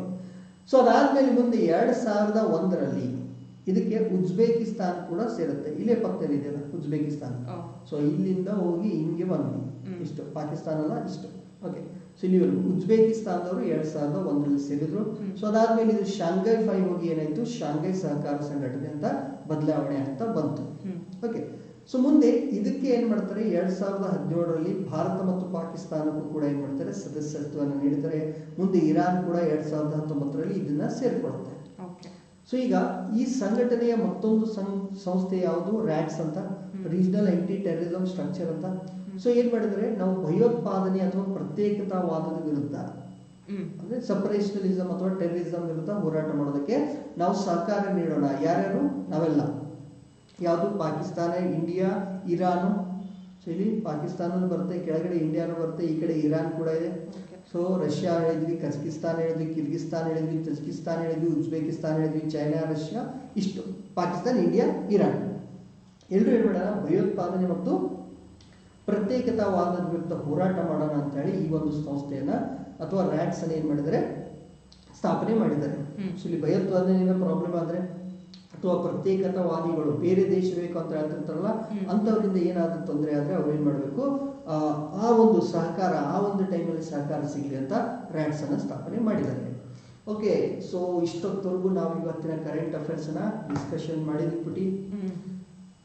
ಇವತ್ತು ಎಲ್ಲ ಕ್ಲಿಯರ್ ಇದೆ, ವಾಯ್ಸ್ ಕ್ಲಿಯರ್ ಇದೆ, ಎಲ್ಲಾನು ಕ್ಲಿಯರ್ ಇದೆ ಅಂತ ಅನ್ಕೊಳ್ಳೋಣ. There is no complaint. Okay, so complaint ಇರಲ್ಲ ಅಂತ ಅನ್ಕೊಂಡಿದ್ವಿ. ಕಂಪ್ಲೇಂಟ್ ಅಲ್ಲ, ಈಗ ವೀಕ್ಷಕರು ತಮ್ಮ ಒಂದು ಏನಿದಲ್ಲ ಸ್ಪರ್ಧಾರ್ಥಿಗಳ ಅಭಿಪ್ರಾಯನ ನೀವು ಏನು ತಲೆ ಕೆಡಿಸ್ಕೊಳ್ಕೊಬಿಡಿ, ಕಮೆಂಟ್ ಮಾಡಿ. ಸೊ ಏನೇನು ಚೇಂಜಸ್ ಮಾಡಬೇಕಲ್ಲ ಅದನ್ನ ನಾವು ಮಾಡ್ತೀವಿ. ಬರೀ ಕಮೆಂಟ್ ಅಷ್ಟೇ ಮಾಡಬಾರ್ದು. ಏನು ಮಾಡಬೇಕು ಪುಟಿ? ಸಬ್ಸ್ಕ್ರೈಬ್ ಮಾಡಬೇಕು. ಸಬ್ಸ್ಕ್ರೈಬ್ ಮಾಡೋದ್ರ ಜೊತೆಗೆ ಬೆಲ್ ಐಕಾನ್ ಪ್ರೆಸ್ ಮಾಡಬೇಕು. ಯಾಕೆ ಬೆಲ್ ಐಕಾನ್ ಪ್ರೆಸ್ ಮಾಡಬೇಕು? ನೋಟಿಫಿಕೇಶನ್ ಬರುತ್ತೆ. ಸೊ ಈ ವಿಡಿಯೋ ಅಪ್ಲೋಡ್ ಆಗ್ತಿದ್ರೆ ನಿಮಗೆ ನೋಟಿಫಿಕೇಶನ್ ಬರುತ್ತದು. ಅಷ್ಟೇ ಬಿಡಬೇಕಾ? ಲೈಕ್ ಮಾಡಿ, ಶೇರ್ ಮಾಡಬೇಕು. ಓಕೆ, ಸೊ ಅದನ್ನ ಮಾಡಿ. ಮತ್ತೆ ನಾವು ಟೆಲಿಗ್ರಾಮ್ ಅಲ್ಲಿ ಕೂಡ ನಮ್ದು ಮಚ್ಚಾ ಕರೆಂಟ್ ಅಫೇರ್ಸ್ ಗ್ರೂಪ್ ಇದೆ, ಇನ್ಸ್ಟಾಗ್ರಾಮ್ ಅಲ್ಲಿ ಕೂಡ ಇದೆ, ಪ್ಲಸ್ ವಾಟ್ಸಪ್ಪು, ಆಮೇಲೆ ಫೇಸ್ಬುಕ್ ಅಲ್ಲಿ ಕೂಡ ಇದ್ದೀವಿ, ಆಮೇಲೆ ಟ್ವಿಟರ್ ಅಲ್ಲಿ ಕೂಡ ಇದ್ದೀವಿ. ಸೊ ಇದು ಎಲ್ಲರ ಲಿಂಕ್ ಅನ್ನ, ಸೊ ವಾಟ್ಸಪ್ ನಂಬರ್ ಒಂದು, ಇದಕ್ಕೆ ನಿಮ್ಮ ಅಭಿಪ್ರಾಯನ ವಾಟ್ಸಪ್ ಮಾಡಿ. ಅದ್ರ ಜೊತೆಗೆ ಟೆಲಿಗ್ರಾಮ್ ಆಗಿರ್ಬೋದು, ಇನ್ಸ್ಟಾಗ್ರಾಮು, ಫೇಸ್ಬುಕ್, ಟ್ವಿಟರು, ಇದು ಎಲ್ಲ ಕಡೆ ನಾವು ಎಲ್ಲೆಲ್ಲಿ ಇದೀವಲ್ಲ ಎಲ್ಲದರ ಲಿಂಕ್ ಅನ್ನ ನಾನು ಡಿಸ್ಕ್ರಿಪ್ಷನ್ ನಿನ್ನೆ ಕೂಡ ಕೊಟ್ಟಿದೆ, ಇವತ್ತು ಕೂಡ ಕೊಡ್ತಾ ಇದ್ದೀನಿ. ಅಲ್ಲಿ ಜಾಯ್ನ್ ಆಗಿ ಈ ಒಂದು ಕ್ಲಾಸಿನ ಸ್ಲೈಡ್ಸ್ಗಳೆಲ್ಲ ನಿಮ್ಗೆ ಇನ್ಸ್ಟಾಗ್ರಾಮ್ ಅಲ್ಲಿ ಮತ್ತೆ ಟ್ವಿಟರ್ ಅಲ್ಲಿ, ಫೇಸ್ಬುಕ್ ಅಲ್ಲಿ ಕೂಡ ಲಭ್ಯ ಇದೆ. ಮತ್ತೆ ಲಿಂಕು ಎಲ್ಲ ಬೇರೆ ಮಾಡುವಂತಹ ಎಲ್ಲ ಲಿಂಕ್ಗಳು ನಿಮ್ಗೆ ಎಲ್ಲಿ ಸಿಗುತ್ತೆ? ನಮ್ಮ ಟೆಲಿಗ್ರಾಮ್ ಗ್ರೂಪ್ ಅಲ್ಲಿ ಸಿಗುತ್ತೆ. ಸೊ ಅದಕ್ಕೆ ಇವತ್ತಿನ ಒಂದು ಮೇ 18ರ ಪ್ರಚಲಿತ ಘಟನೆಗಳ ಒಂದು ಡಿಸ್ಕಷನ್ ದಿನದ ಕತೆ ಮಚ್ಚಾ ಪುಟ್ಟಿ ಜೊತೆ ಅನ್ನೋದನ್ನ ಇಲ್ಲಿ ಮುಗಿಸ್ತಾ ಇದ್ದೀವಿ. ಸೊ ಎಲ್ಲರ ದಿನ ಏನಾಗ್ಲಿ ಶುಭವಾಗಲಿ ಅಂತ ಹೇಳ್ತಿದ್ದೀನಿ. ಸೊ ಮತ್ತೊಂದು ದಿವಸ, ನಾಳೆ ದಿವಸ ಪುಟ್ಟಿ, ನಾಳೆ ದಿನ ಹೊಸ ಇನ್ಫಾರ್ಮೇಶನ್ ಜೊತೆಗೆ ಬರೋಣ, ಬಂದು ಡಿಸ್ಕಸ್ ಮಾಡೋಣ. ಓಕೆ, ಸೊ ಇಲ್ಲಿಗೆ ಈ ಒಂದು ಡಿಸ್ಕಷನ್ ಅನ್ನ ಎಂಡ್ ಮಾಡೋಣ. ಸೊ ಎಲ್ರಿಗೂ ಶುಭವಾಗಲಿ ಅಂತ ಹೇಳ್ತಾ, ಎಲ್ಲರಿಗೂ ಶುಭರಾತ್ರಿ ಅಂತ ಈ ಡಿಸ್ಕಷನ್ ಮುಗಿಸ್ತಾ ಇದ್ದೀನಿ.